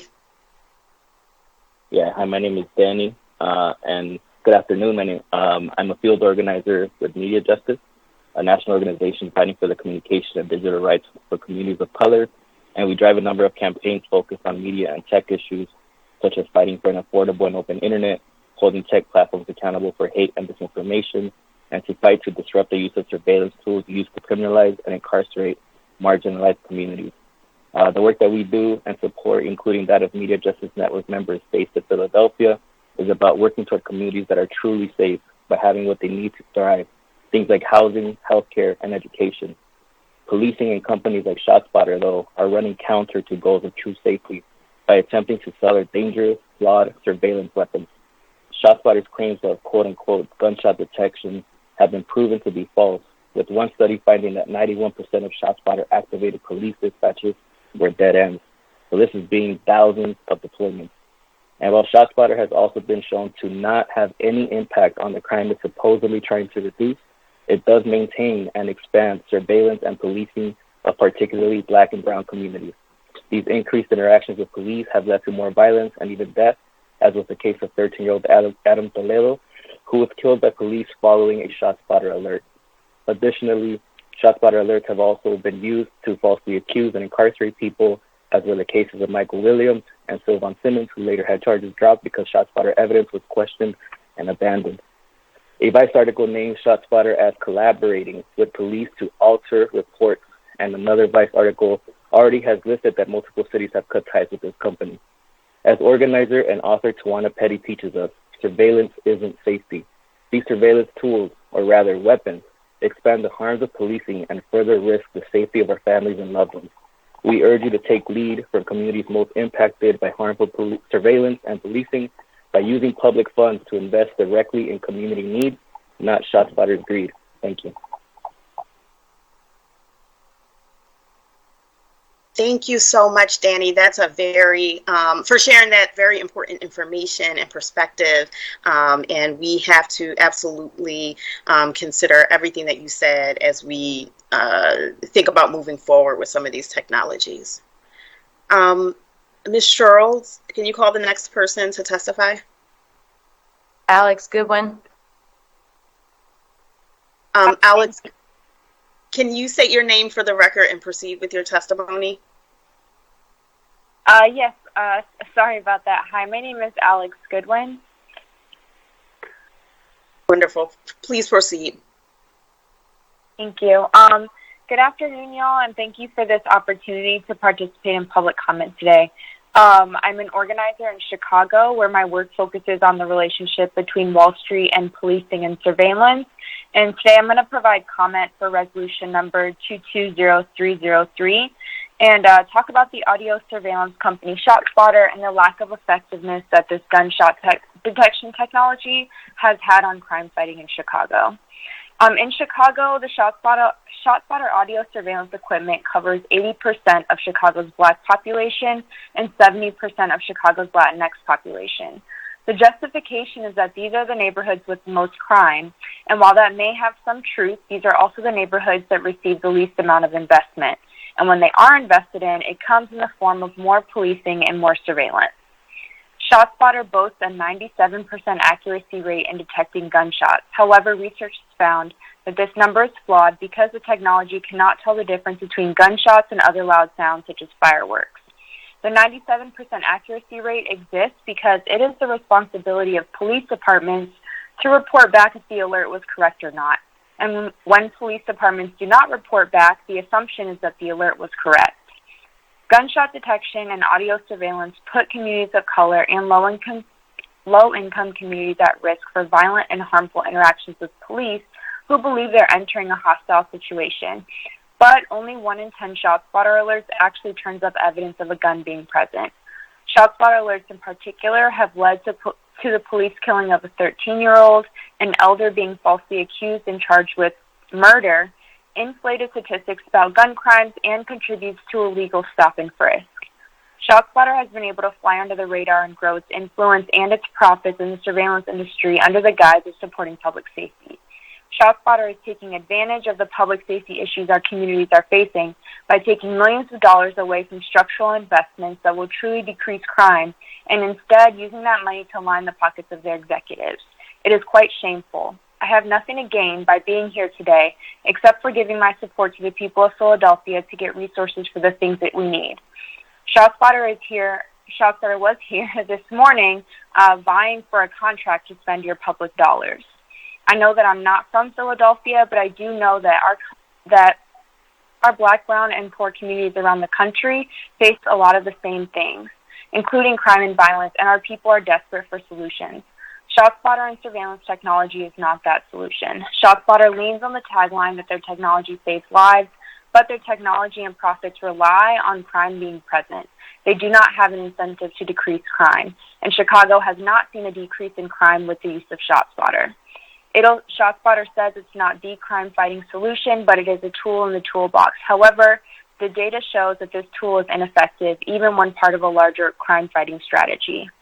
Ron Teachman this morning talked about a cycle of violence in his presentation, but I believe he was wrong about the cycle. Violence continues and is exacerbated when we invest more money into policing, not just because people aren't calling 911.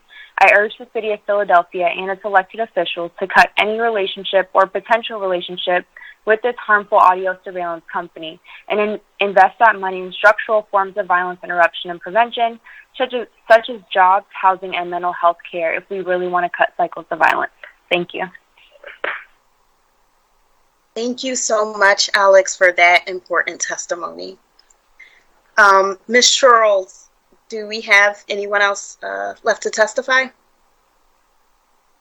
Hannah Sassman is the last person. Oh, okay. Hi, Hannah. How are you? Are you there? Hi, this is Kelsey Duggan, not Hannah. Oh, okay. Excuse me. Sorry about that. Sorry. Kelsey, can you please, well, I guess you already stated your name for the record. Please proceed with your testimony. Yeah, no problem. Yes, my name is Kelsey Duggan, and this is a response for Resolution 220303. I am a senior research associate at the Community Resource Hub for Safety and Accountability, which is the only national organization dedicated exclusively to the issue of police reform. And I also had the pleasure of co-authoring with Alex a comprehensive report on police surveillance technology and its impacts. I'm also a resident of West Philadelphia. As surveillance technology becomes more popularized in the wake of gun violence across our cities, we are increasingly seeing the devastating effects of faulty technology, dirty data based on biased inputs, and the mission creep of so-called public safety surveillance. Gunshot detection technology is no different. The biggest issues our study have found were the lack of efficacy of the technology, the reliance on biased and racist data, and the collateral damage it inevitably has on Black and communities of color. The harms of gun violence in the city are profound.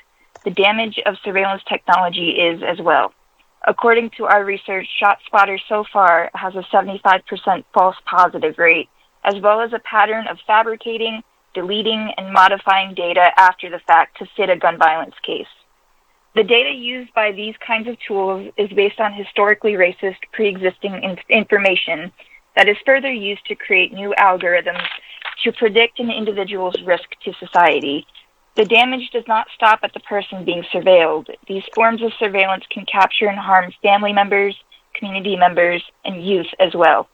Much like gun violence itself, the human cost of surveillance technology is too high when even one person is killed or falsely imprisoned due to faulty technology.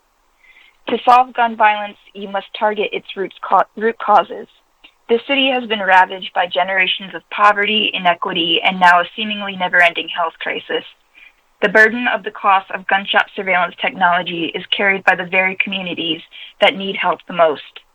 Much of the many resources needed to install, maintain, and deal with the fallout of gunshot surveillance tech could instead be used for things like violence interruption programs, childcare, and meeting people's direct needs in other ways that don't involve criminalization and surveillance.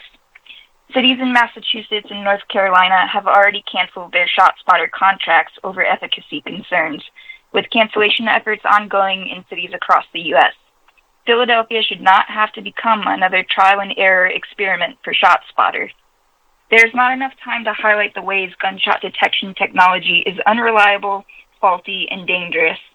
I encourage council members to take time to read the Resource Hub's 2021 report with ACRE titled 21st Century Policing, the Rise and Reach of Surveillance Technology, and to explore at StopShotSpotter on Twitter for more information.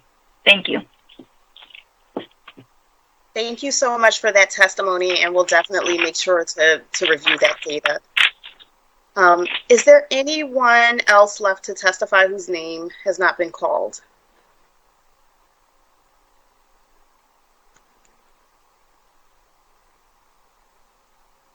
Okay.